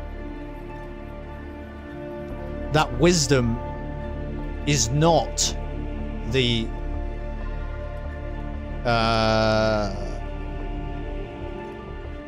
exclusive, like, boon of the gods. That remains to be seen. As you continue your journey to the flame, remember Hephaestus and the burdens of the blacksmith.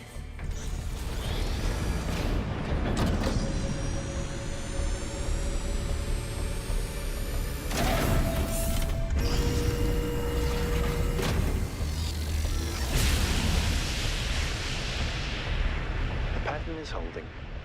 Solve the puzzles. Everyone must make a choice. Yeah. No, you're right. Maybe it is the best. It just feels like a cop-out, though. It feels like it's saying nothing. It feels like it's saying nothing. Reminding us of where we came from, but changing enough elements to make us view our history through a different lens. Or maybe I'm completely missing the point. I don't know. It's not that everyone is equally wise, I read about this in a book. but that it It's doesn't matter, called everyone must make a choice. Defamiliarization. Yakut? I think I'm actually impressed. No, you're probably right about that. Everyone must make a choice. I guess my answer kind of is that, isn't it? Because what I'm saying is it isn't for Zeus to make the choice of Hephaestus. It isn't for Zeus to make the choice for Plato. It isn't for Zeus to make the choice for you know, the poor and sick and needy of Athens. It isn't for any of it's not for Zeus. It is for them because they are actually.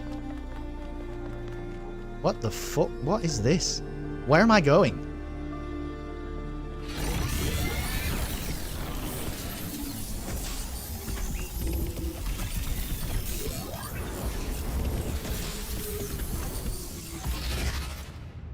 Oh, here we go. You do get the same conclusion, but only by making a claim that might be false. I don't think everyone's equally wise. No, yeah, I don't think everyone's equally wise, but I don't think that's what the statement said. The statement said that something like the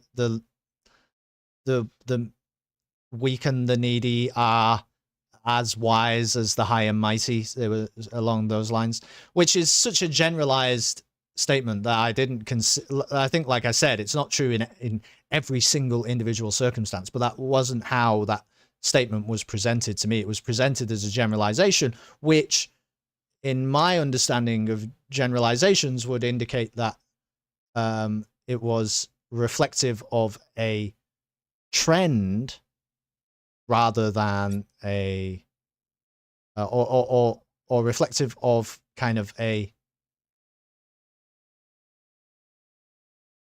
statistical reality rather than a case by case definition or something.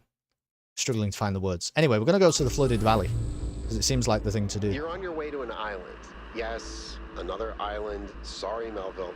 Well, it actually used to be a valley between the mountains, but it's mostly flooded now. That probably happened long before the founder came here, though. Another legacy of our ancestors. Hypothetically, in a society where the mighty were actually wiser than the lowly, I would still think everyone should make their own choices. I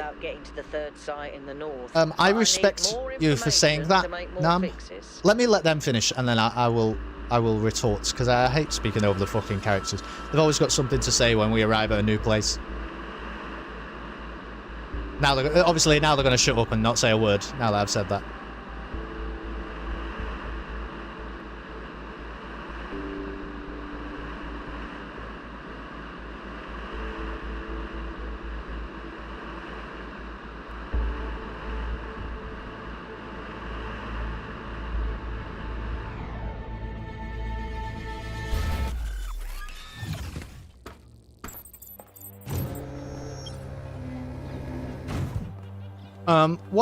Okay, seems like they're not speaking. What I would say in response to that now is I respect you for saying it, and I think that you are right in a sort of democratic societal sense. But the problem for me comes when you start to extrapolate that claim and that sentence. So, for example, you say that, like, you know, something like climate change, we should all come together and decide not on the solution, which that's probably true. We should all come together and decide on the solution, but that we should all come together and decide on the mechanism of it and the impact of it, you know, and the, like, no, we shouldn't, because we should actually defer to the wiser individuals in that case, which is the scientists who have, you know, worked in that field for many years and have a vastly more a greater deal of knowledge and experience than ordinary people. Similarly, if, you know, I think I made the claim actually last stream that if I was in a room of 100 people and I began to have a heart attack, and one of the 100 people in that room was a cardiologist, I wouldn't think that in that moment that we should say allow everybody to work together to find the solution. Just defer to the cardiologist because he's a cardiologist.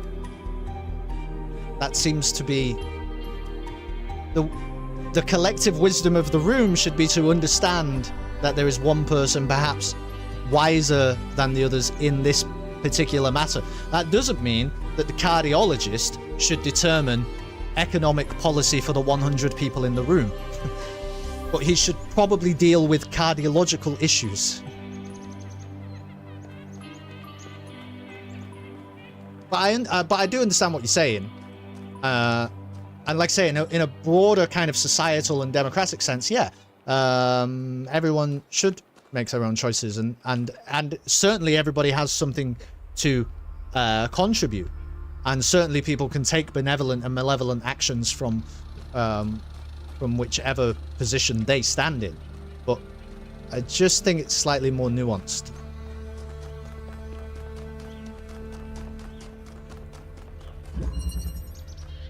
Absorption. Okay, what is this?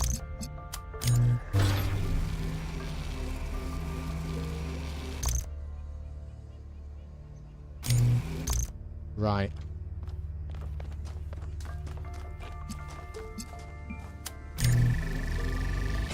So does it become another, like...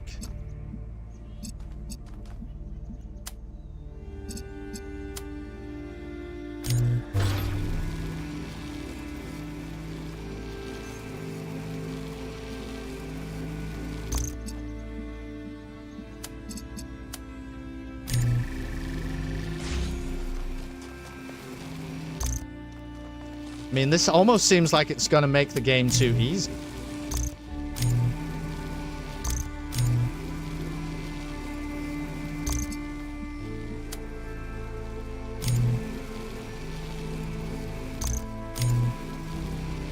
Oh.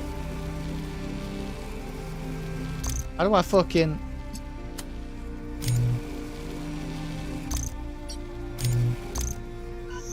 Oh, I see. Alright, you just gotta hold it down.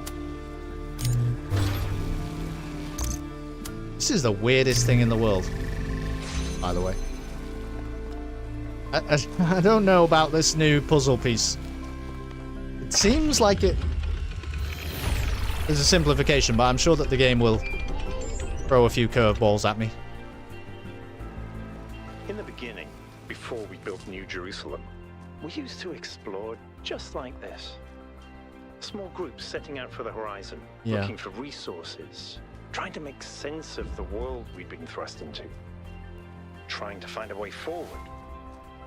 It was a hard time, but I can't deny that it was also exciting.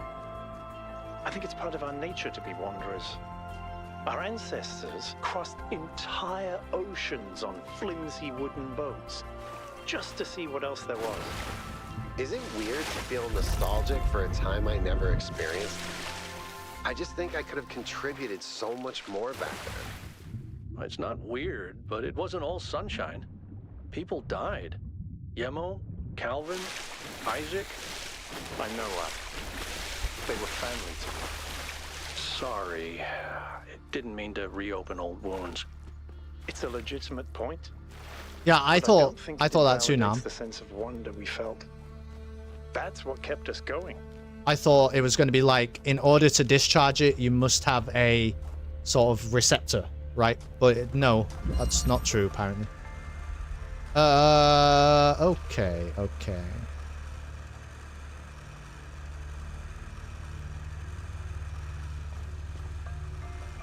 It's going to have to be all three, isn't it? So what happens if it absorbs this? Hold on. It can't. It can't do that. It can only absorb one. So...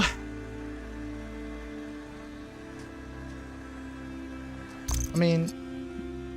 So it should clearly absorb the blue. Right? But the question is going to be... yeah.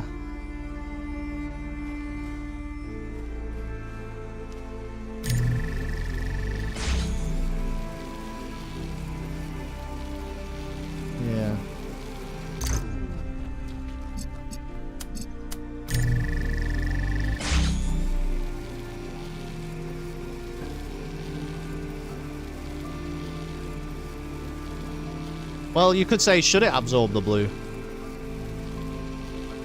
But I think, yeah, probably it should. You know what it could do?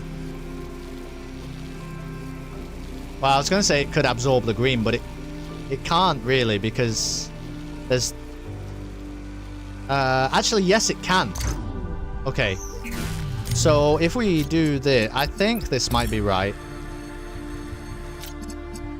We're going to give it green.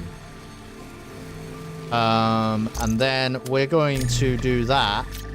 And then we're going to get this guy to pick up the red and the green. There we go. Okay, so sometimes you have to give it the funky color, and then you can reflect some different colors. Okay.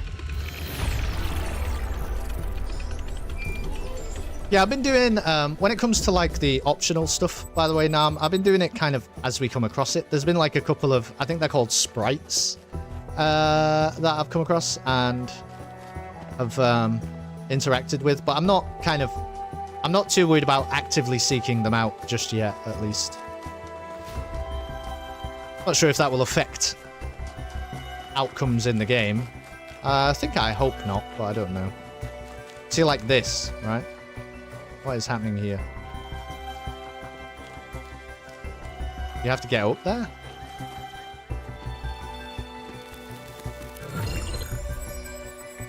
I think you just picked up some kind of decryption key.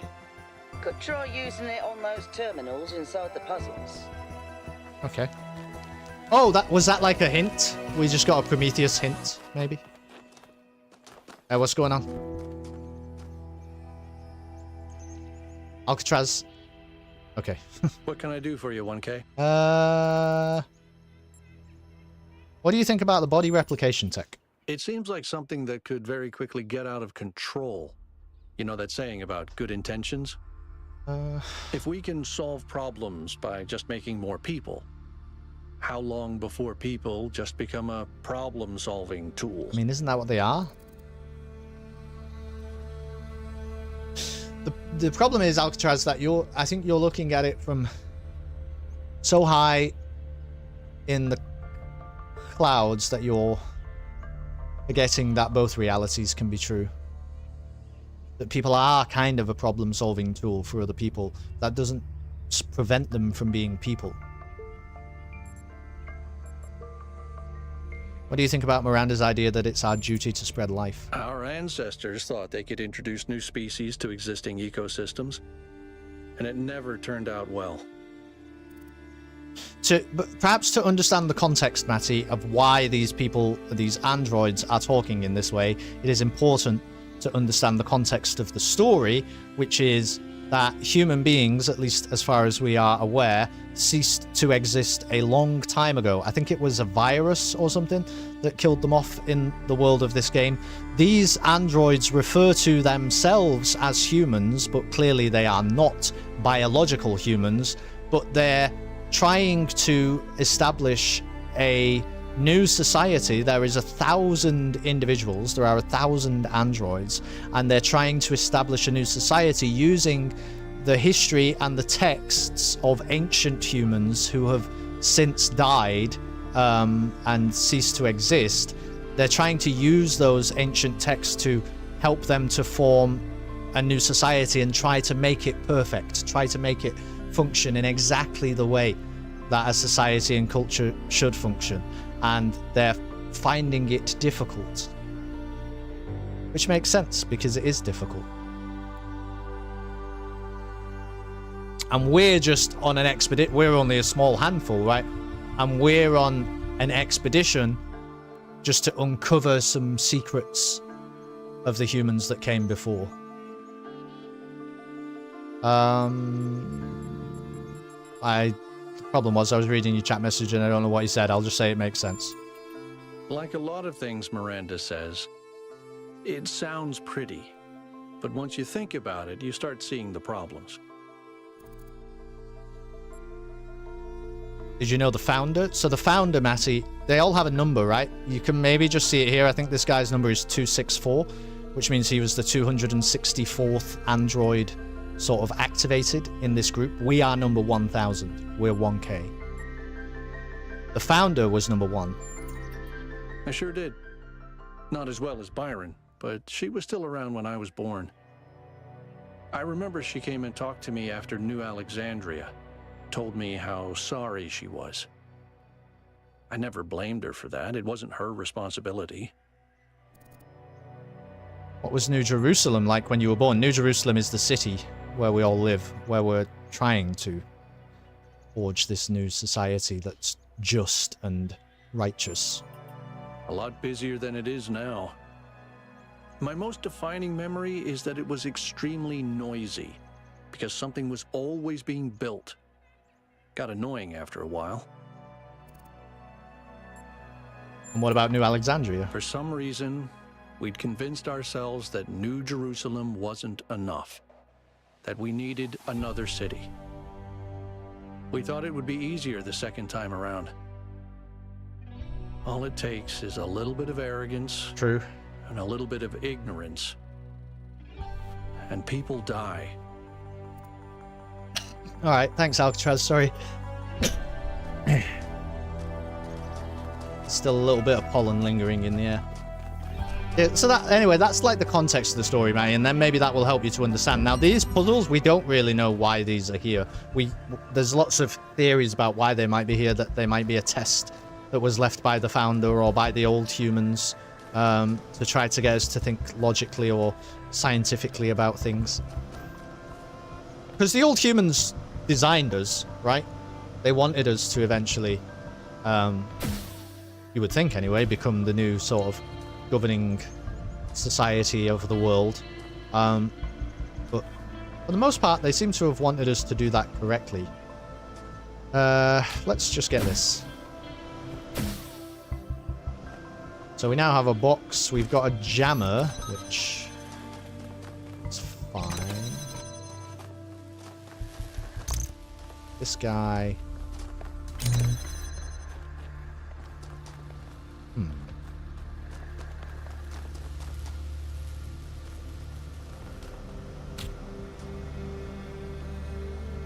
Oh, I see. He needs to absorb that somehow.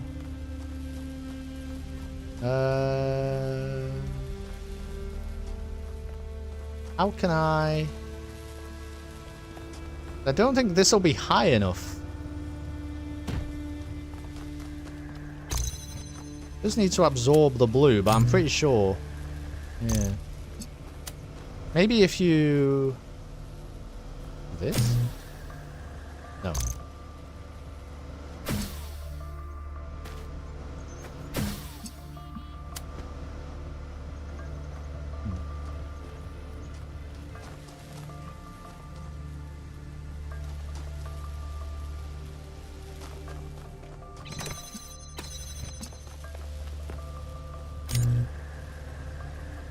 How can I make him absorb the blue?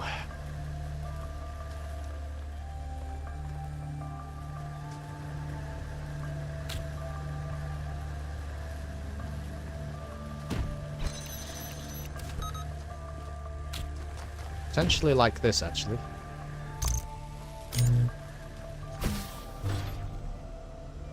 Yep, that worked. Okay, incredibly that worked. Hook.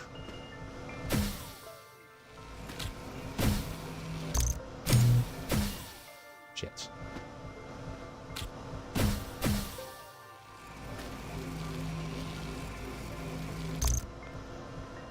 Oh, right, I'll just carry that. Okay, now, jammer. Box.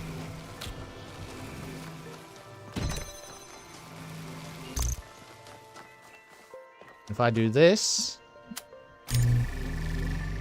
that will allow us to bring the jammer through. Then the jammer can do this. Now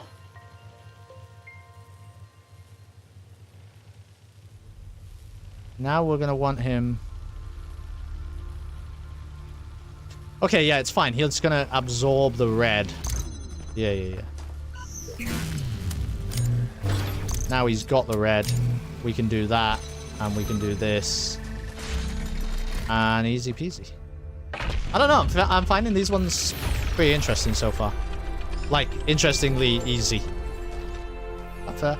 There's so much history here that we can't see. The founder must have walked these paths hundreds of times, maybe thousands. Yeah. Miranda must have stood right where we're standing.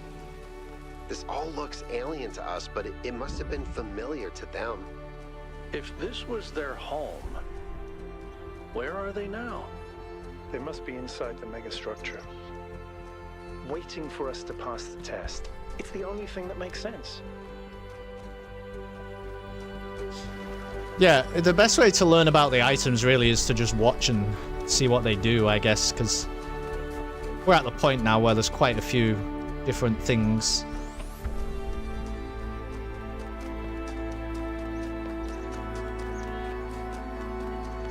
You know, I think sometimes, though, also with the Talos principle, like, it's always at the start of the stream, I think, when I struggle the most. Your brain has to kind of switch on to the vibe. You know what I mean? Okay. Blue in here. I don't know where blue's coming from.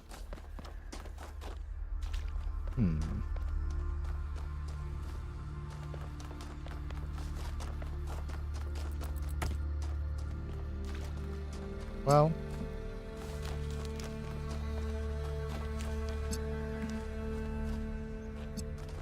we can do it, I think.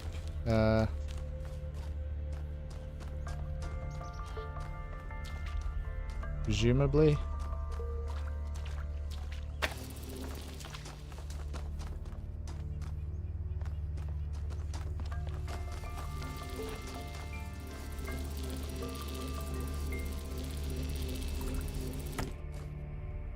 Not really any further to go.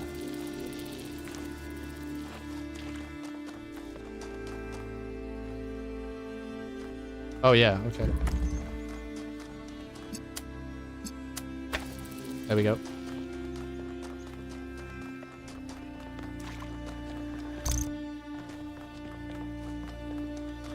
Ah, now this guy, he can't come out of here, can he? Why would he want blue, though, is really the question. He doesn't. He actually wants red, really. But we'll keep him free. I don't think we actually need to care about the blue anymore.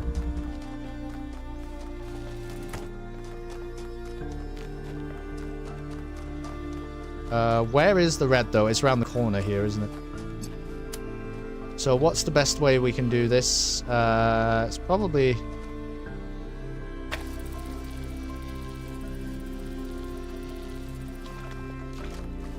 something a little bit similar.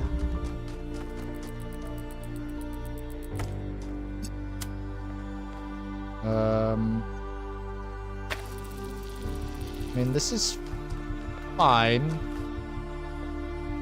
I just don't think it's really the solution.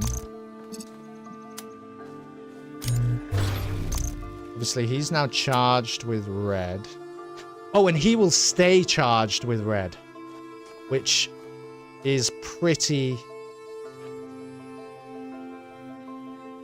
significant.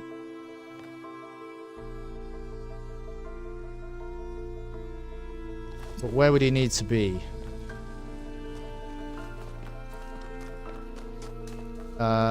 Well, he needs to be somewhere where he can see that.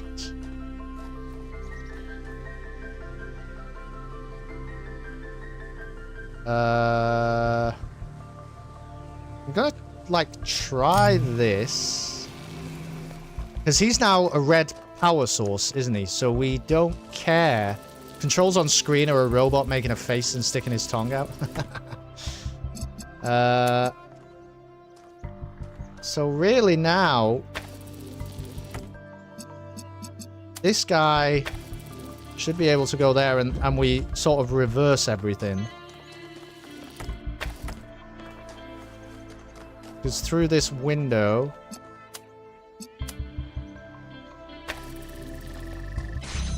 boom. Yeah, I don't know. There's something I'm finding quite easy about just developing a new power source. It kind of... it's like a complete bastardization of the principles of the Talos principle, you know?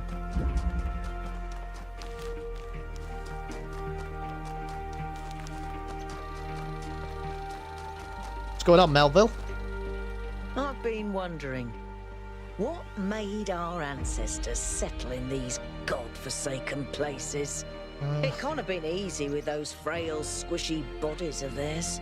What makes a caveman go, yes, this frozen hellscape is where I want to live out my days? Well... you think Byron was right? Is it in our nature to be wanderers? They have like did they have a lot of choice?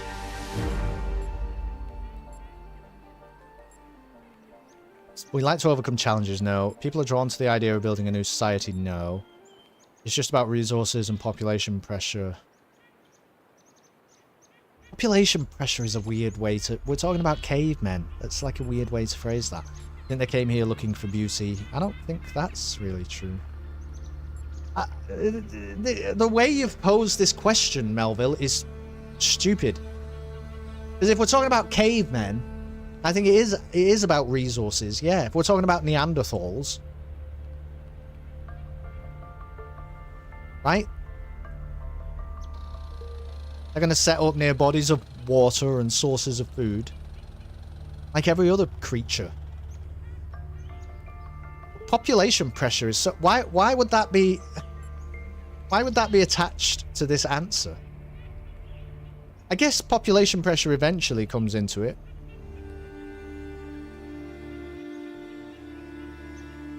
Sure. I mean, that is the right answer, but I'm just letting it be known, Melville, that I don't love this answer, but I think it is right though. How drab. But you might very well be right. Our ancestors didn't have a lot of choices, and they had to be pragmatic. All right. Could these visions affect my mind? The data stream overloads? Yes, they could. There are safeguards to prevent that from happening, but these aren't exactly carefully controlled circumstances. It's hard to predict. Our brains are absurdly complicated, which is why it's so hard to make more of us. Did you ever meet the founder? Of course I did. She and Cornelius were both there when I was born. Neath was just starting to take over back then, and they were still showing her the ropes.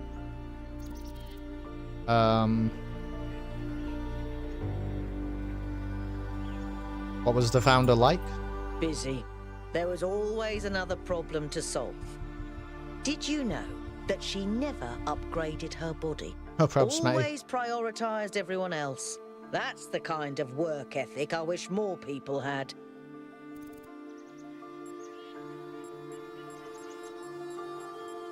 I think the obsession with work becomes self-destructive at some point, Melville. I disagree. All right then. Well, let's fucking agree to disagree. Living is doing. Yeah. You ever crave companionship? Wow, what a question. Let's put it to her. I've never felt the need for a partner as such. I've met a lot of people who do. Athena and Cornelius, Atal and Damien, Sarai and Hypatia. You're also talking about something much more... Not really for me. So far, at least. I don't think you've really answered the question. Needs like anyone. Yeah. What I like is a pleasant buzz of humanity. Right. Not too close, not too far. Something I can be part of without having it get in my face. Because again, we're dealing with linguistics, right? Like, companionship. You then just listed off, like, I don't know, fucking androids that maybe are in some sort of exclusive romantic relationship. That's not... We're not talking about that. We're just talking about companionship. We're talking about interpersonal relations. Why did the founder leave? Maybe she just got sick of things breaking all the time.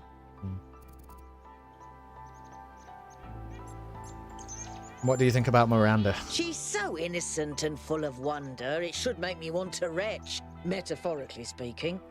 But I'll admit, she's sort of charming. Alright, that's enough of that. Particle clouds will reveal themselves.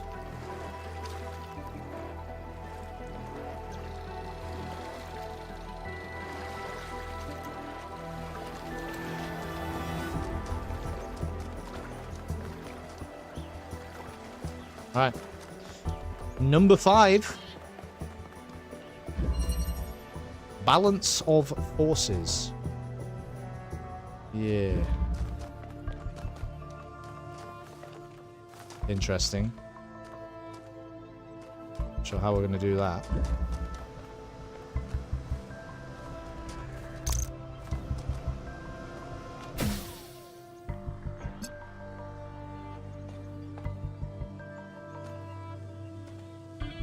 What the hell?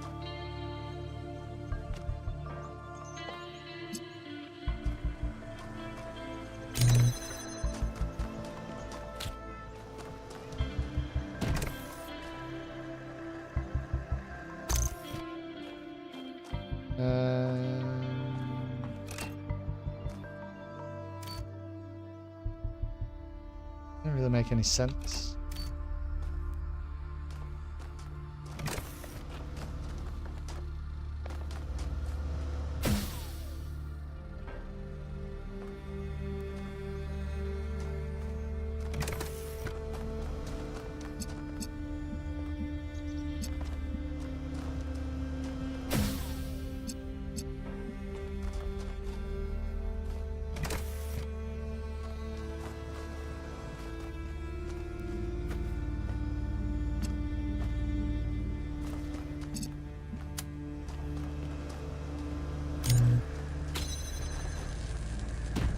Surely not.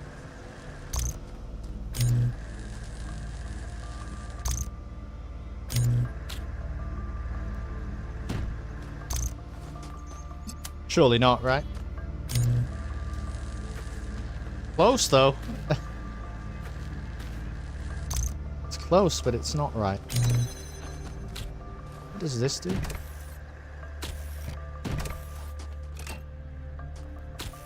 I don't know what that does.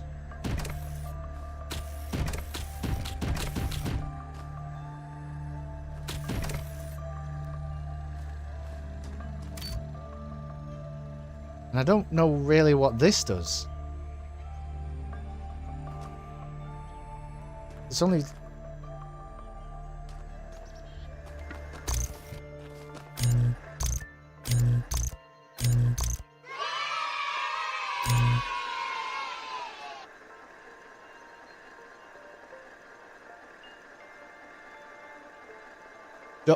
What? Dude, Kagan Man. Thanks so much for the follow. Welcome on in. Good to have you with us. I'm sorry if I butchered your name. I was trying to read it. Can't take anything through here, which makes this very difficult. Oh, but I can collect... I can collect the juice through this, though, can't I? Yeah, okay, okay. That makes things different. That turns this on. Okay.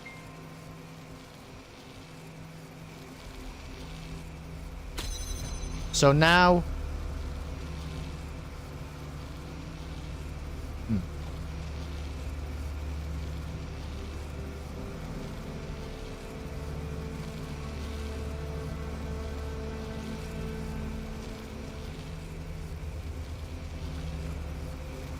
Oh. Wait. Are you trying to tell me that if I do this, it's going to stop mid-air? My baby don't mess around because she loves me so, Yeah. and this I know for sure. Okay, but now... Oh! Okay.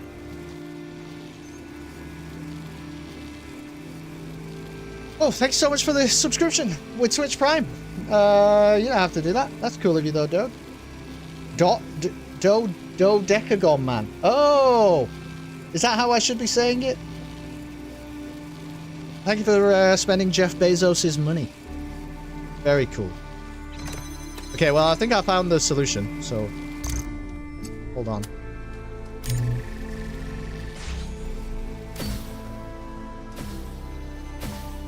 This is so goofy, but, like... It does work, though. Yes. Yes, indeed. Yes. Yes. This is a celebration for you, Dodecagon man. It's actually a great name. Look at me. I made it seem stupid. But it's actually me who's stupid.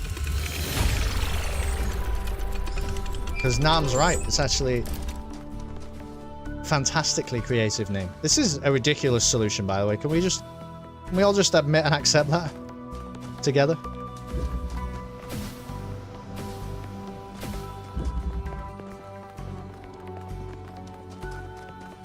It is me, Kelly the Cheese Man.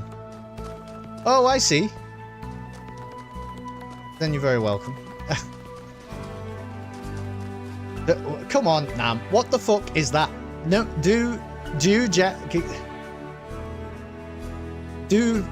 dive decker? Anyway, I understand it's the Greek word for 12. I just didn't appreciate that somebody, without saying a word in the chat, would turn up with such a name. Right, I think I need to get some blue going on. Alright, okay. Well, we can still do that.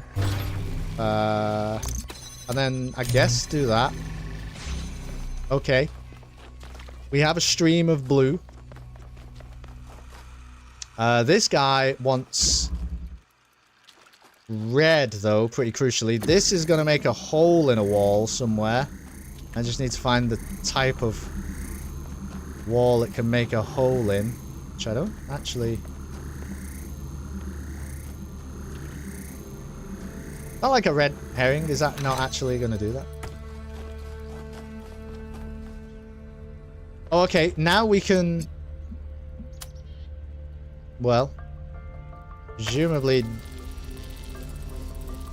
Not sure why.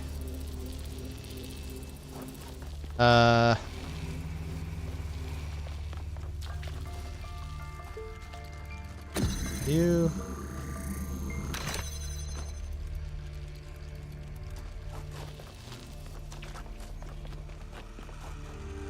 He probably only wants to live in there?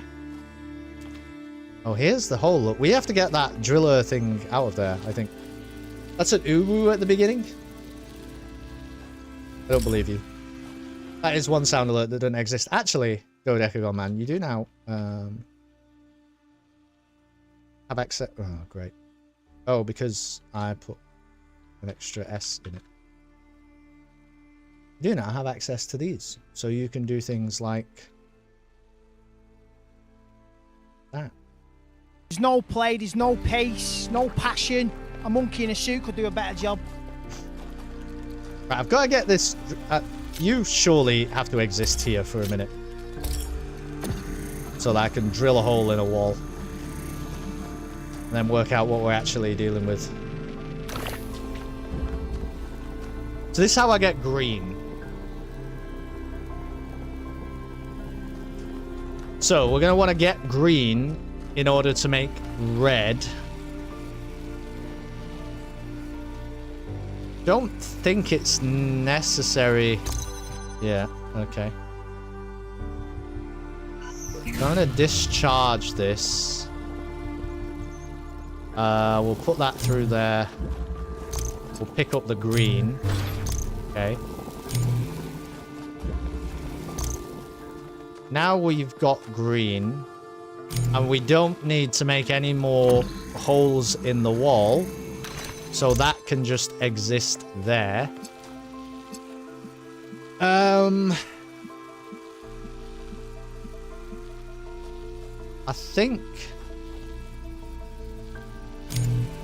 think you can probably do that.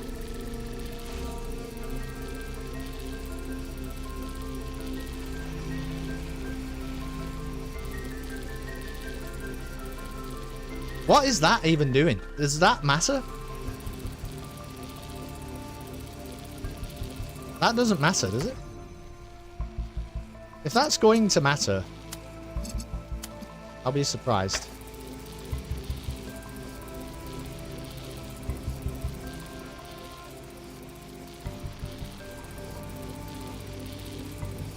I'm pretty sure you can just do this.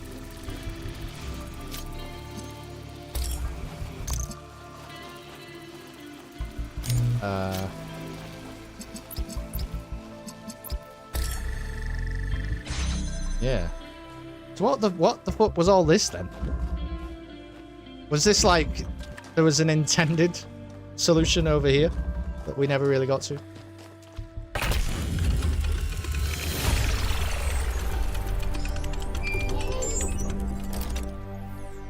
You got the job on a technicality of a legend who recommended you. Melville? What is it now? Why did you upload a picture of your hand? Why do you care that my hand is in the picture? Your hand isn't in the picture, it is the picture. I like it. It's very artistic. Let's stay professional, everyone. It's not right Byron to make fun of Melville's is ever the comically commander. absurd inability Okay. to take decent pictures. She's a hyper-advanced humanoid This machine. this is a lot of colours now. This is a lot of Pay colours. for this, Byron. Okay. I think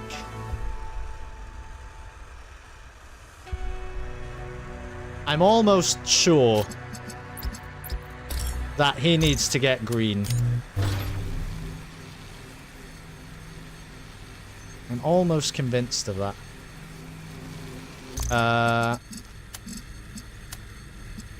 And we start essentially like this. No. This can't be right, because how are you gonna... So does he need to be red? Let's try that. Because then if he does this...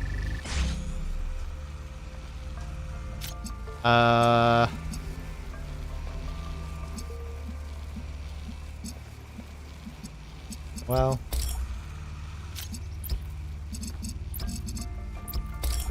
Probably gonna have a problem here. Oh no, we won't have a problem.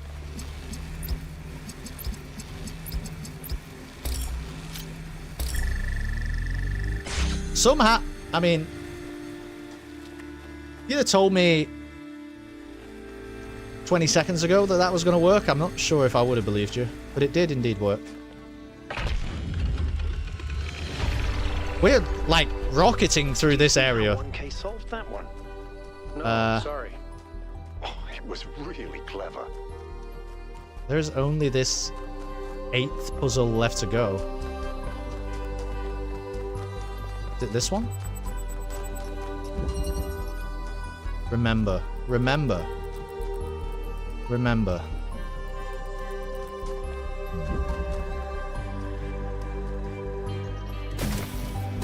What? Oh, right. Well... Getting this thing... Why would you ever need to turn that fan on? Why would you ever need to do that? Because I think you can just do this. Am I going insane? Pretty sure you can just do that.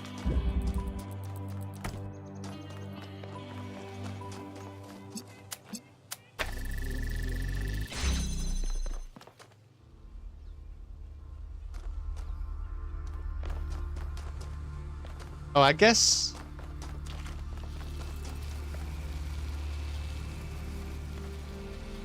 Alright, yeah. So we need the... I think we need the block to get that thing out of there. Then. Maybe. Yeah.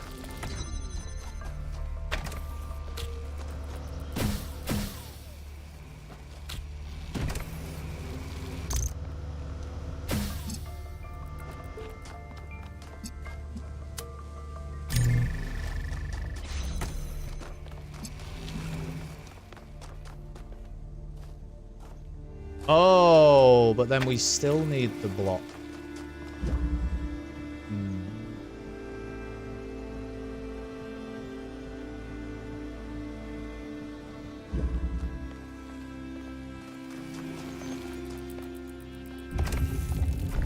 Oh.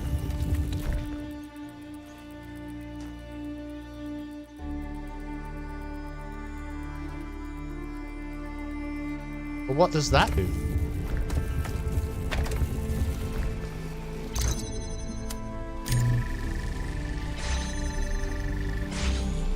That makes something...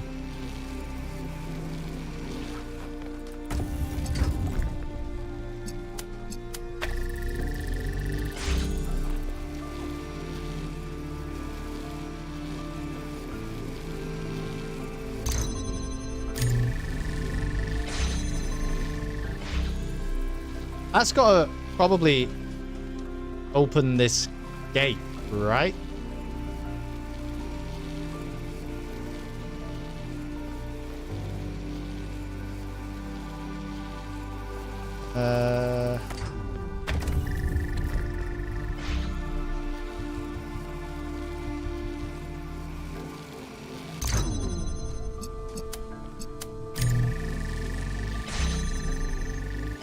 I don't really understand what these blue wires mean. But you would think it means that...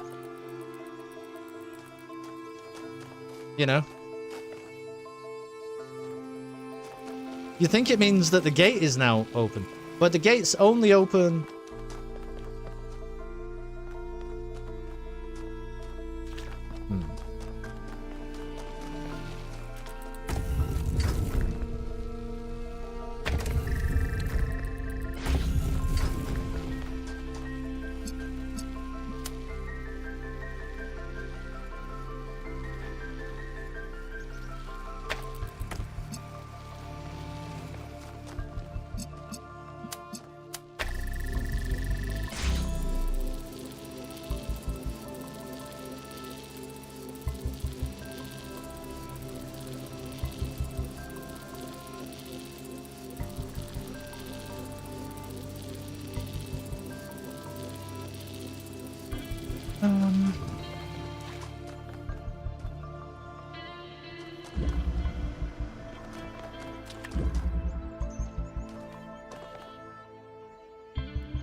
I think we need this box.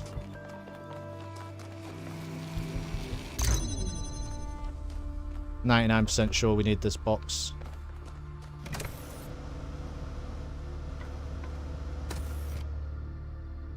Not sure if I... let me reset. I'm not sure if we're in a position to actually do this one.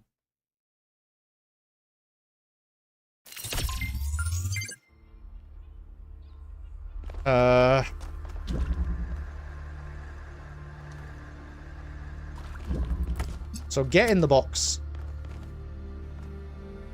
Well, it's stupid. Get in the box is easy, yeah? Because you charge it up. Put him here.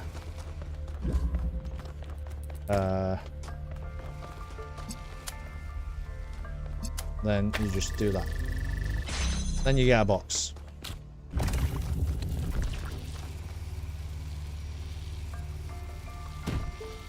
Then you use the box to get that out of there, but you also... I think you also need the box. You maybe just don't need this thing.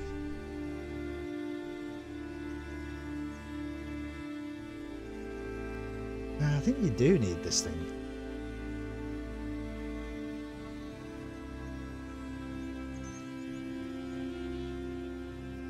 So what are you doing with the box?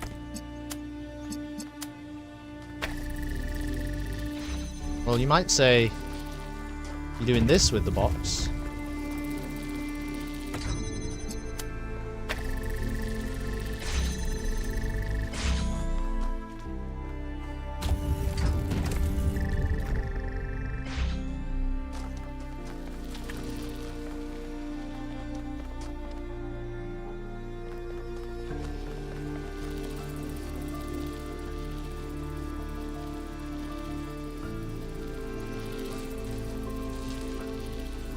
I think you can angle that here. Does it achieve anything though? I guess it allows you to... Yeah, not really.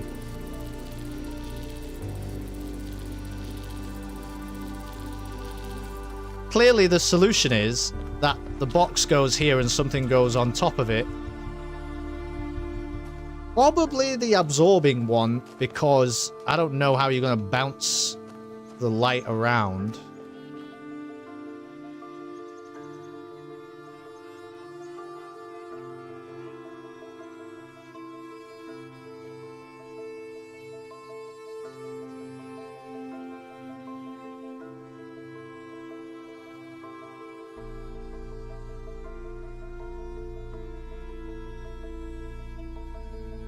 But you do quite critically need the box, don't you?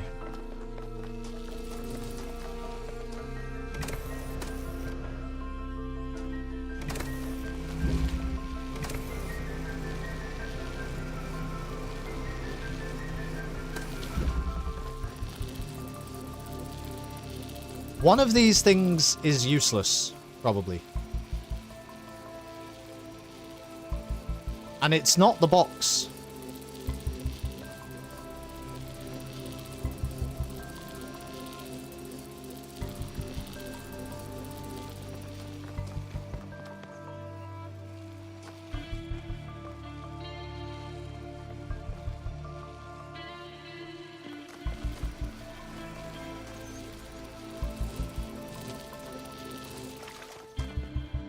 Because I don't think there's any way that you can get all three things out of here. Because if you try to take that out of there, it's not going to do that.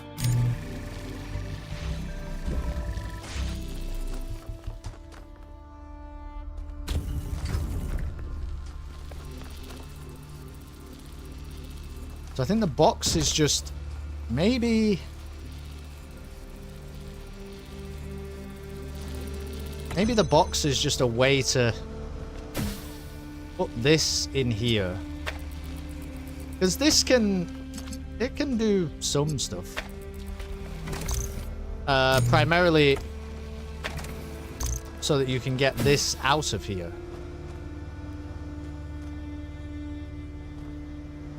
But I'm not, like, sold on this idea yet.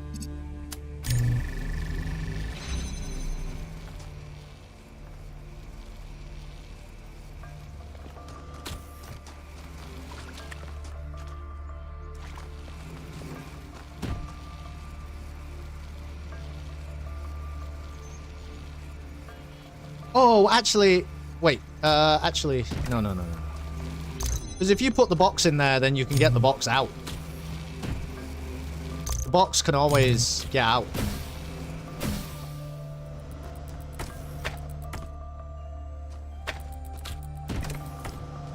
It's these things that I need to carry out. Okay. Nope. No. There we go. Right, so now nothing's in there. That's better. That's a lot better. Okay, this can do this immediately. And...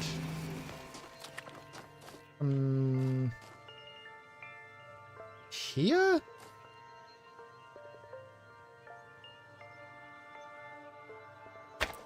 Well, it's worth a try.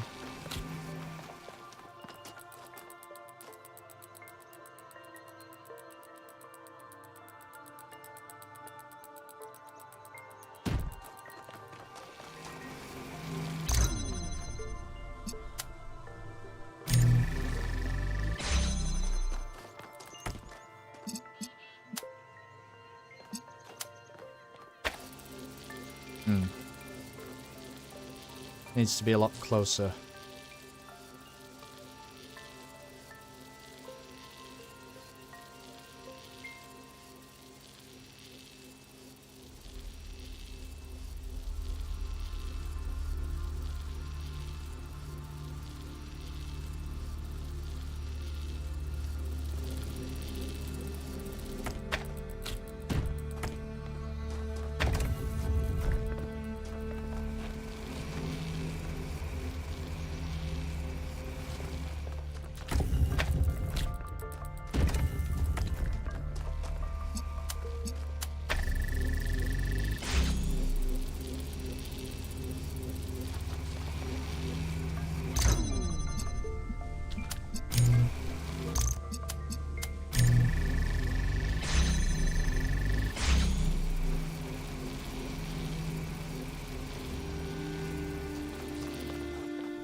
No, I don't get it.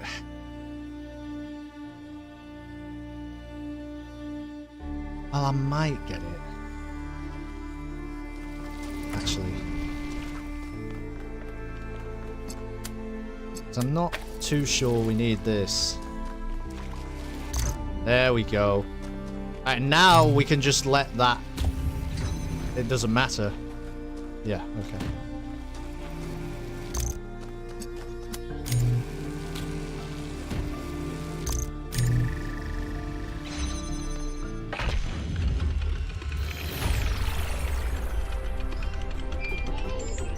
Okay, I think we did another tower thing.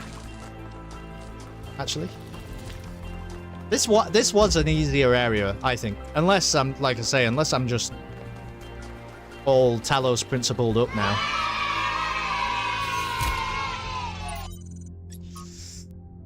Vox Pop number 9 from an interview with a protester outside the Institute for Applied Nomatics. Why did you join this protest? Artificial intelligence is inherently dangerous to this planet's ecosystem. Defending that ecosystem is our responsibility. In which way is artificial intelligence dangerous? I'm not some paranoid idiot imagining Skynet taking over the world, alright? That's science fiction. What we're talking about here is an artificial intelligence without any of the attachment we have to the natural world. It is not capable of distinguishing between, say, an ore and a tree. Everything's just resources to it. People like Cerebral or Drennan talk about ethics and philosophy, but they all embrace the same extractivist ethos that has brought us to the brink of disaster. Their intelligent being would try to optimize the world in its image, and in doing so, consume it.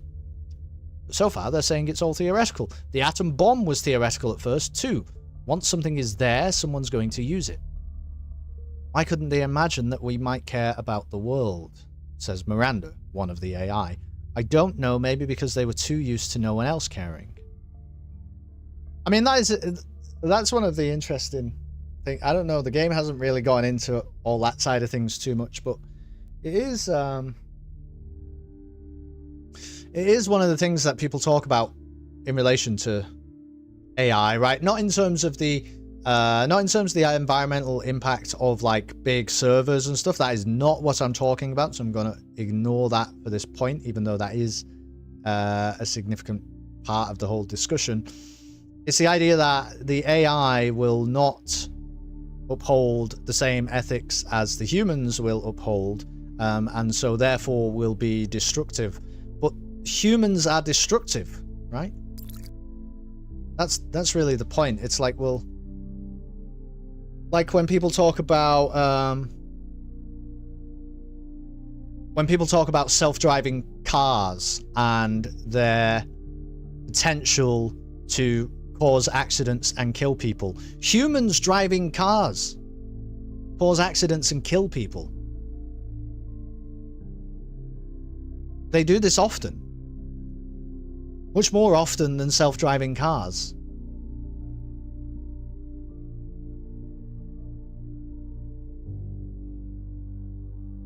I'm not sure it's as simple as... I think people just want to imagine maybe that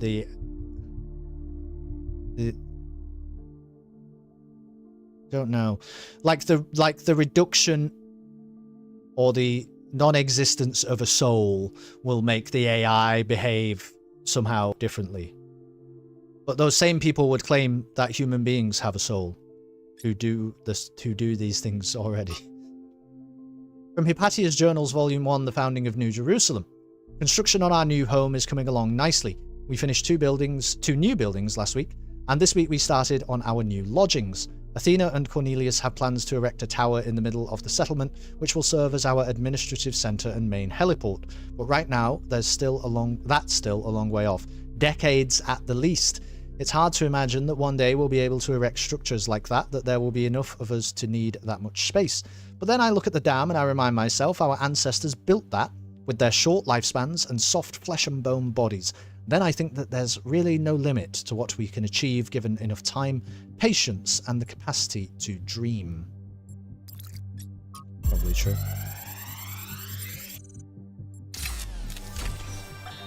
Strap in, this is a long one. You may have heard the story of the carpenter who died to redeem humanity's sins. It's a powerful story. Oh, yeah. Sweet, very human. And I just want to tell you that it's true. He was a real person. Jesus? His name was John. Okay. John Carpenter.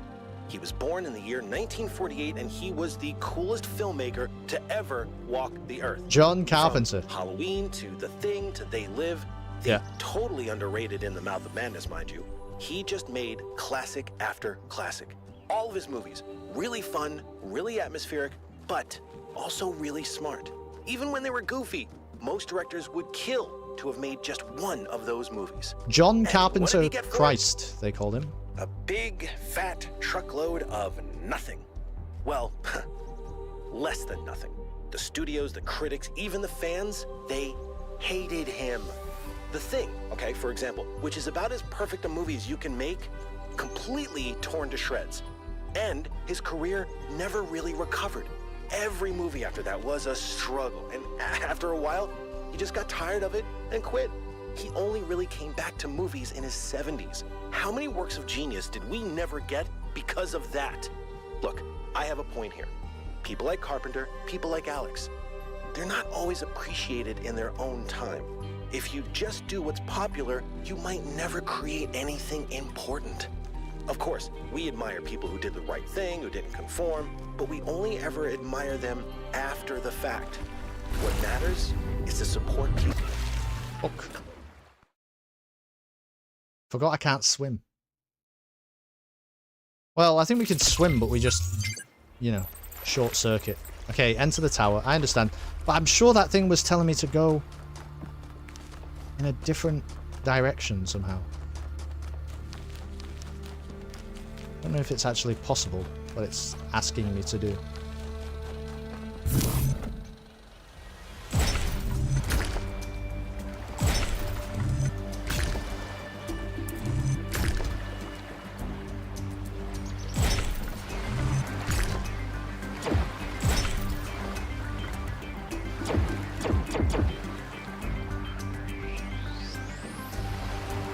I mean, is that it? No. Okay. Escape from New York is JC's best film. This dude is talking nonsense. Hello, Zentar. No, he said, don't you know... Haven't you heard the story of the carpenter who saved humanity? John Carpenter. That's right. Alright, it's gonna be something to do with...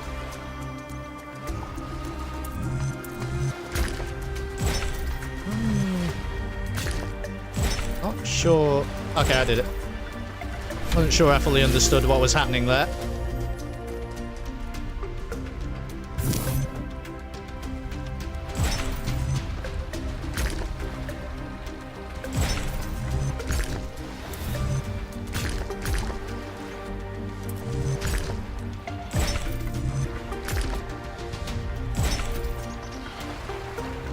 How am I getting this? These used to be the easiest puzzles in the game, by the way. What's going on here? Sometimes it seems the only choices we have are renouncing civilization or mindless expansion. But that's not the only path forward. Embracing deliberate control over nature doesn't have to mean destruction. We are a species of artists and artisans, blessed with the ability to transform the raw material of the cosmos into new and better shapes. Bible is. Shapes that have meaning. It is one of With John our Carpenter's technology, screenplays. We can take this chaotic world, so full of suffering, and turn it into a work of art.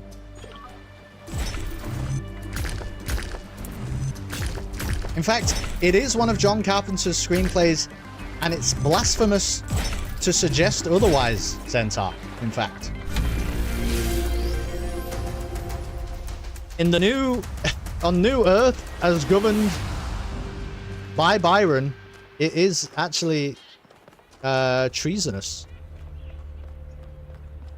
Also, check it out now, The Funk Show Brother.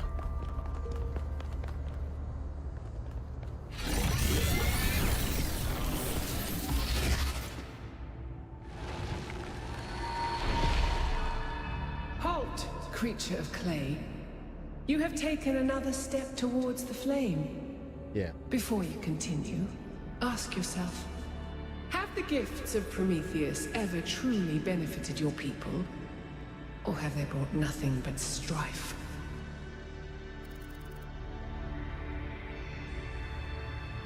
Someone tell me what she's talking about. Did she say the gifts of Prometheus? What are the gifts of Prometheus? I don't know enough about this mythological bullshit. What is that? I mean, first of all, I don't believe it is a gift of Prometheus, but if your proposition is that it is,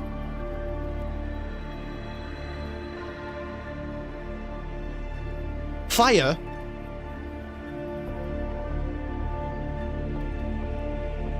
the knowledge and skills associated with civilization, mathematics, architecture, arts and sciences. All right, well, yeah, so check this out. It says, I'll read it word for word.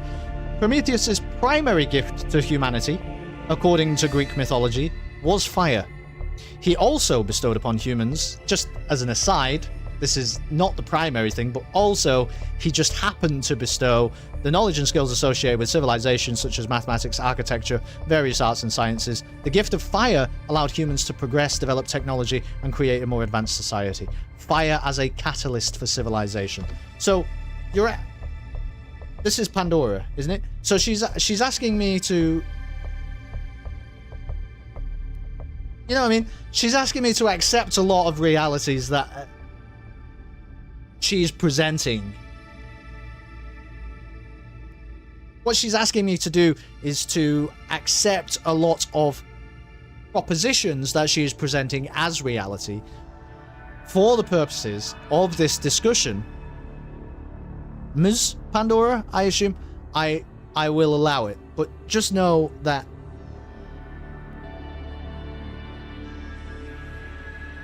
I'm allowing for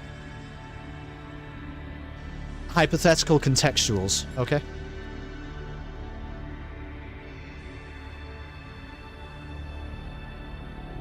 His gifts have greatly eased suffering of the world. Technology.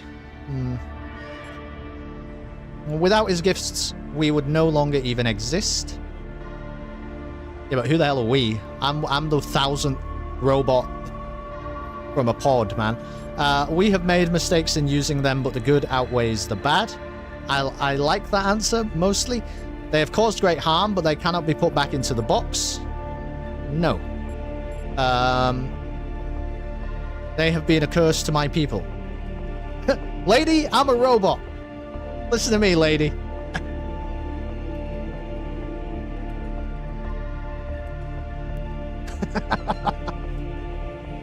Ask her if she thinks there will be a Battlefront 3. Unfortunately, it's not an option. Maybe a little bit later. Is Pandora box answer has to be right? Yeah, but this is not a quiz. The thing with the Talos principle is it's not a quiz. It's not a what's the right answer and what's the wrong answer. It's a what do you think? And I think that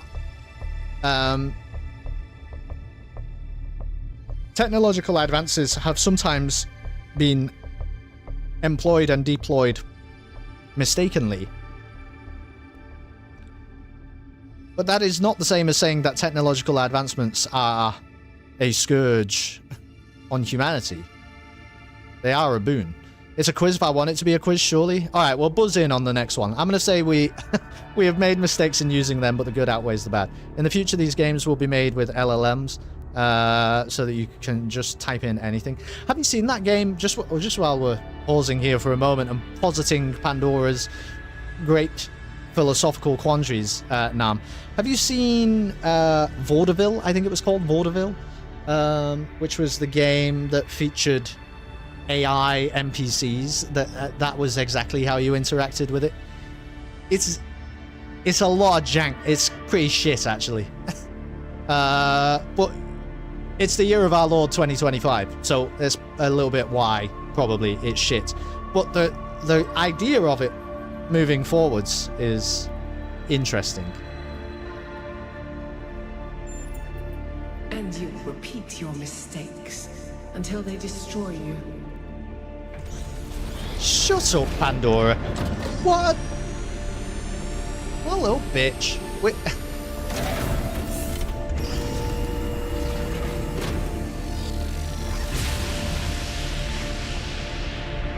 I've been thinking, there's 3 towers per cardinal direction and 3 entities. You'd think it would be symmetrically arranged, 1 tower per entity, right? But we haven't seen Prometheus at all. We're built to find patterns. Maybe we're trying to find patterns where there aren't any. You chose the best answer, she just doesn't get it. I agree. Like... 1K? Please investigate the coordinates I'm sending you. It's like the whole... we've read some texts recently in the game about the various applications of nuclear technology, right? This is, like, I think a big thing to consider when you're trying to answer that type of question. We are all fully aware, I think. I would hope reasonable and reasonable people are generally aware that the power to destroy human life on the scale that a nuclear weapon can is really probably just too much. It's too dangerous, and it is a it's too dangerous, really, to exist. But at the end of the day, it does now exist, and this is the reality that we must live in, because that reality will not go away. But at the same time, the research into nuclear energy, you know, that like runs alongside in tandem with that as a very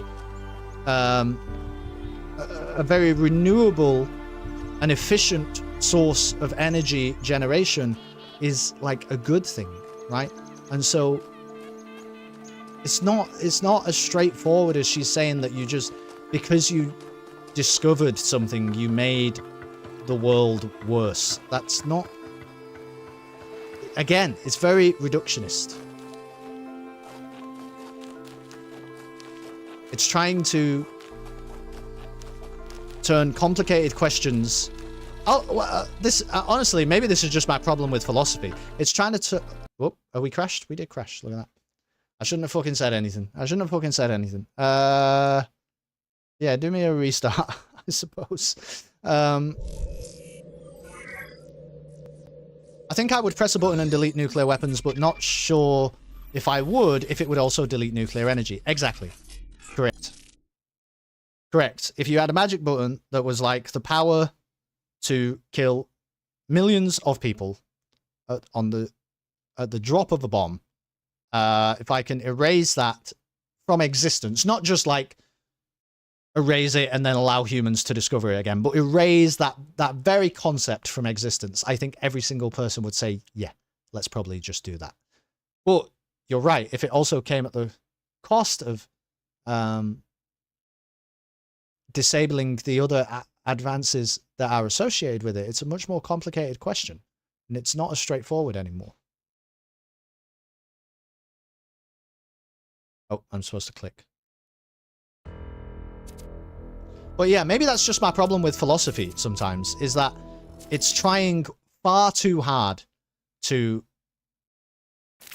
And not all philosophy, but some philosophy. Trying far too hard to break things down into component parts that don't deserve to be broken down into component parts. They deserve to be analyzed and considered holistically. You can analyze the component parts, but reaching a conclusion about a component part doesn't mean that you have solved the greater question. The greater question is probably much more complicated. For a reason.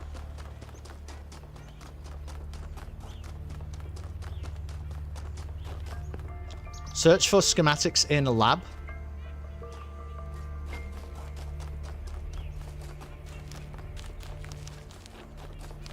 Okay.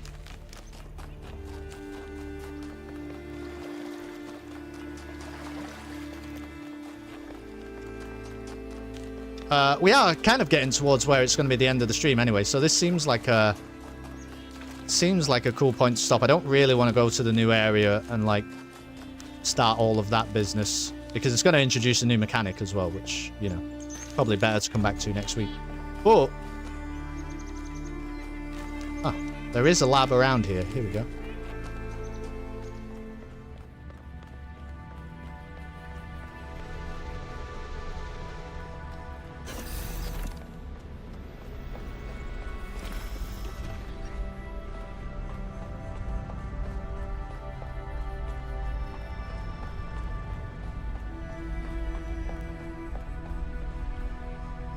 DNA.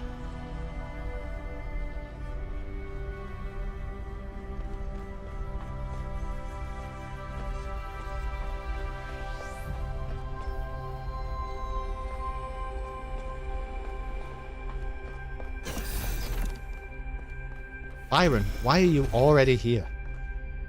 This is where they must have lived. Athena and Miranda. You know, for a moment, I almost expected to find them here. But the only thing that's still functional is the megastructure. Would you care if we don't find them, though? You don't care about that, really, do you?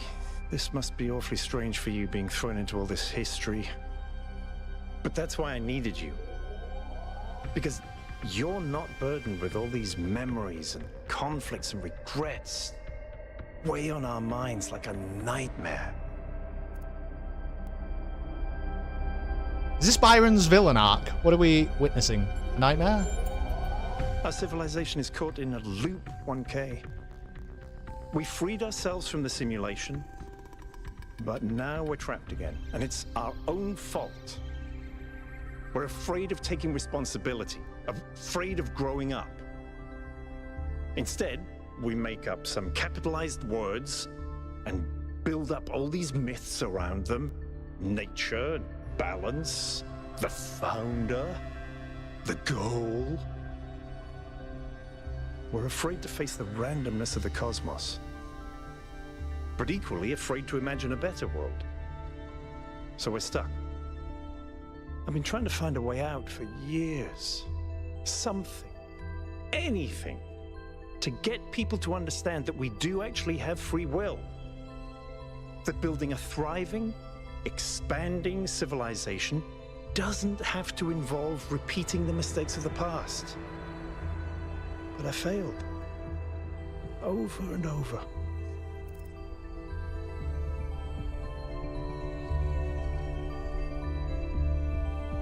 I mean, that's a lot.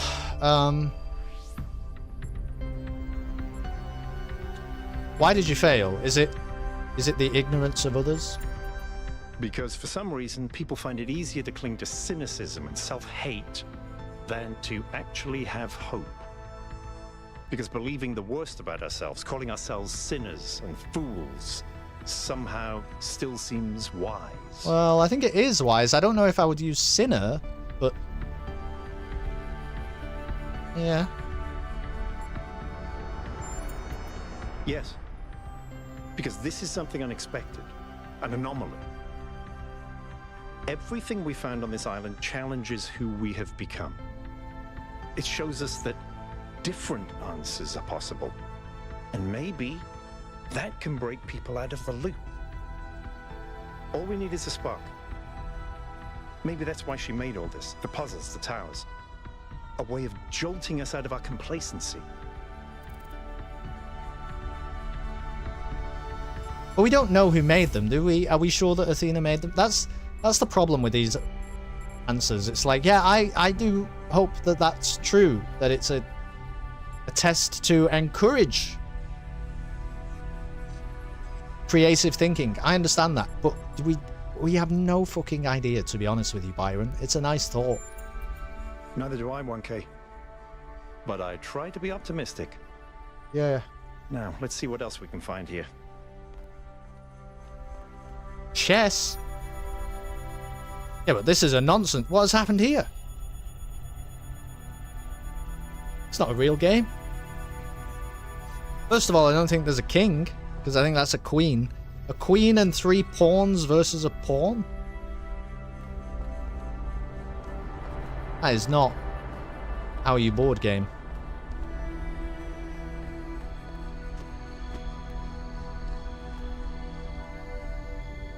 Why is everything dead?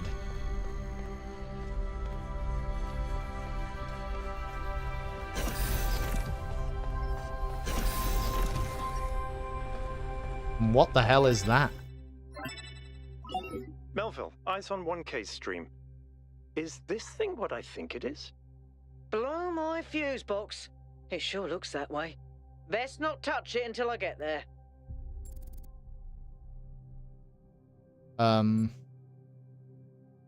What is it? I think it's a somnodrome. It's a sort of analytics tool for processing mental data that Melampus streamed up. But all he ever did was sketch out the theory. As far as I'm aware, he never actually built one. Looks like the founder gave it a go.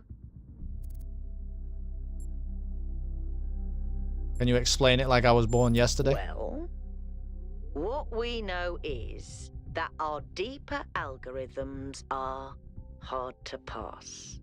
Melampus stipulated that the computational power to interpret them in real time would always be beyond us. But in theory, the somnodrome would interpret that data and loop it directly to our senses. People were hoping to find answers to the big questions by having a conversation with our own subconscious. If you ask me, it's solipsistic at best, and pseudoscience regardless. That may be. But if the founder figured it out, then that device could be an extremely important discovery.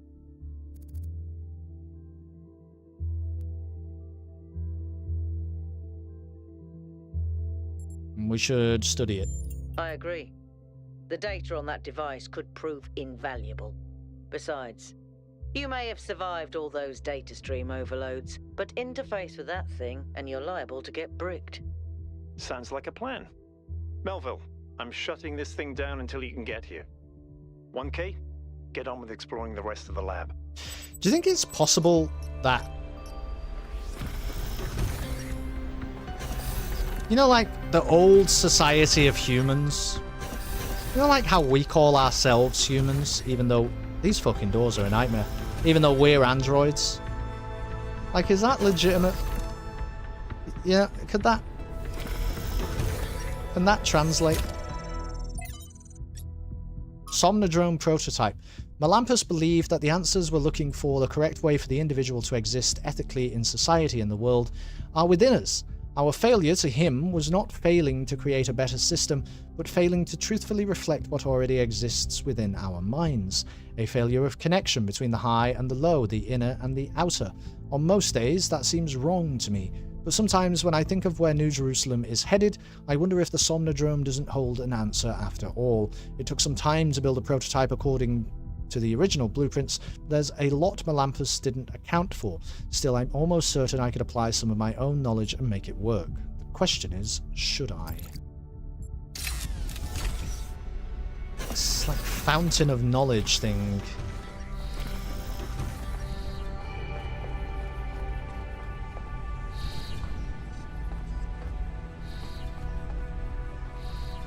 We about to do... Are we doing teleportation? We're doing teleportation, it looks like.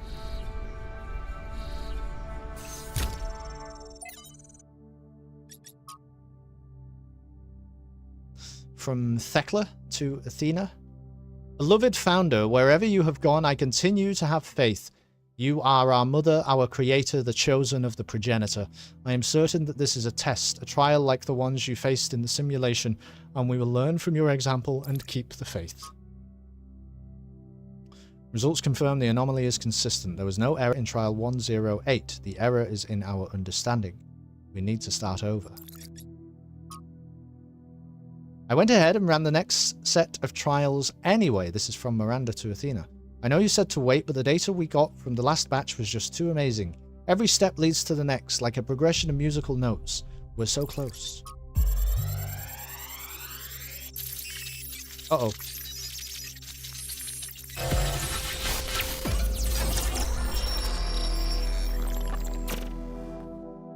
The singularity sustained itself longer this time. Did we get the data? We did.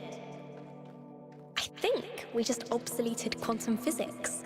Maybe. Let's not get ahead of ourselves. We need to be able to replicate these results. You know, I've been wondering. You told me that in the simulation, one thing that kept you motivated was looking for answers. Do you think that with the work we're doing, we'll ever run out of questions to ask? I don't think so. Trying to understand the universe means asking the same question over and over. How? How do you make fire? How do earthquakes happen? How does gravity work? How do particles behave? You keep digging deeper, finding another set of mechanisms, another set of hows. Step by step, you demystify reality. But then, if you keep doing it long enough, one day, you run out. You've answered all the hows. You know how the universe works. So, now what? Now you ask why?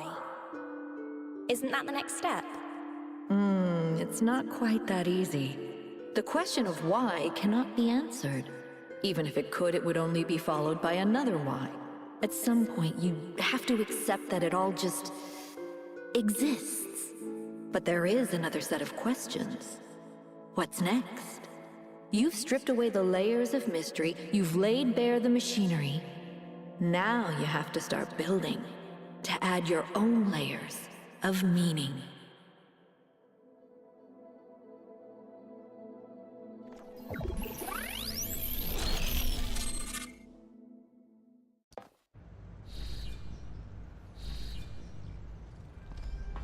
Are you okay?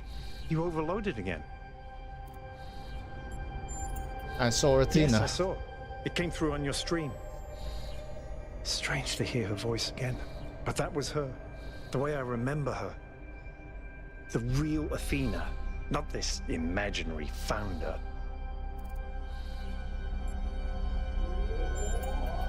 I was one of the first she woke up. There was just a handful of us in those days. A small family in the ruins of a dead civilization. It was hard. Harder than anyone can possibly imagine.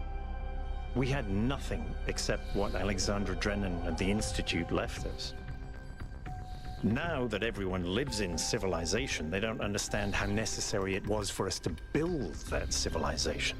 They can fantasize about living in balance, limiting growth, retreating behind our walls. They don't understand what it really means to live in the wilderness. How close we came to not making it. How many people we lost. Yema was just the first. But Athena understood.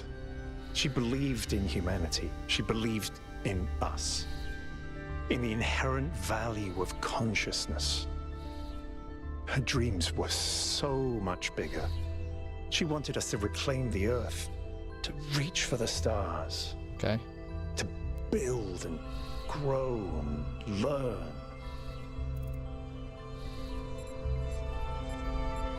Yeah, why isn't she remembered that way?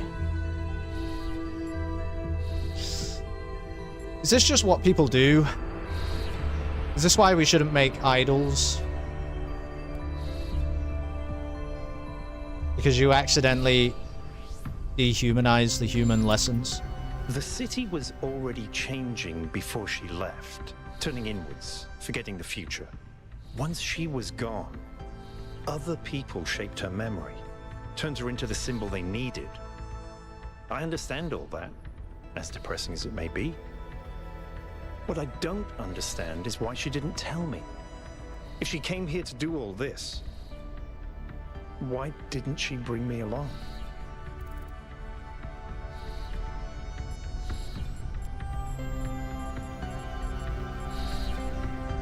She did what she thought she had to, I guess. She must have. I just don't understand. But if all this is a test, maybe there's an answer waiting for us in the megastructure. Speaking of which, let's get back to exploring. Melville should have reconnected the next station by now. Yeah, well, very true. This was a cool one, though.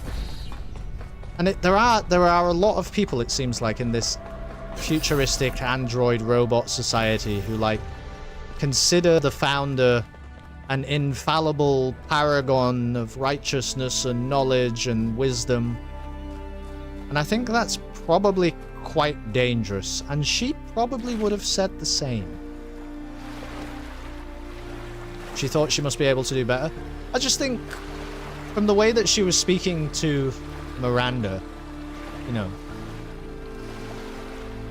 she doesn't strike you as somebody who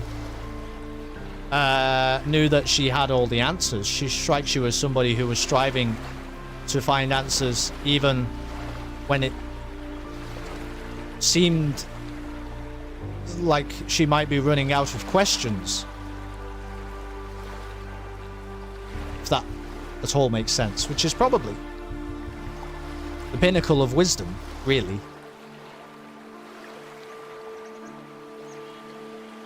And so now I sound like one of the doting fans of the founder from New Jerusalem, painting her with a, you know, gold-laced, silk-tipped brush. This is not true. But she seemed like she had her head screwed on. Maybe more than some of the people who exist in New Jerusalem now. Maybe. Anyway, it's pretty late. And we've been live a little while. This is a nice little view, though, to finish on. Thanks for chilling out. Yeah, hope you enjoyed it. It's Cerebral Sunday. I enjoyed it. And we'll be back playing the Talos Principle next week. Streams throughout the week. There ought to be XCOM 2, A Star Wars Story on Tuesday. The first race of the Revolution season in Formula 1 is on Friday, when I will be racing. So I should be live then. I think we're in Australia, off the top of my head. So I know the Formula 1 stuff is a bit different to the regular stuff, but some people might be into it. And that's going to happen on Friday night around about 8 p.m. You only think that because you can't see the nonsense she posts on Facebook. Yeah, true. Very true. No, thank you so much. You want to go watch Matty ruin a football team? I'm peacing out. Everybody, I love you all a lot. Please, over the coming days, I don't see you on Tuesday, Friday, or next Sunday for the next part of the Talos Principle 2. Please be unspeakably and unreasonably kind to each other. Enjoy the rest of your night, time zone, wherever you might be in the world. And good night.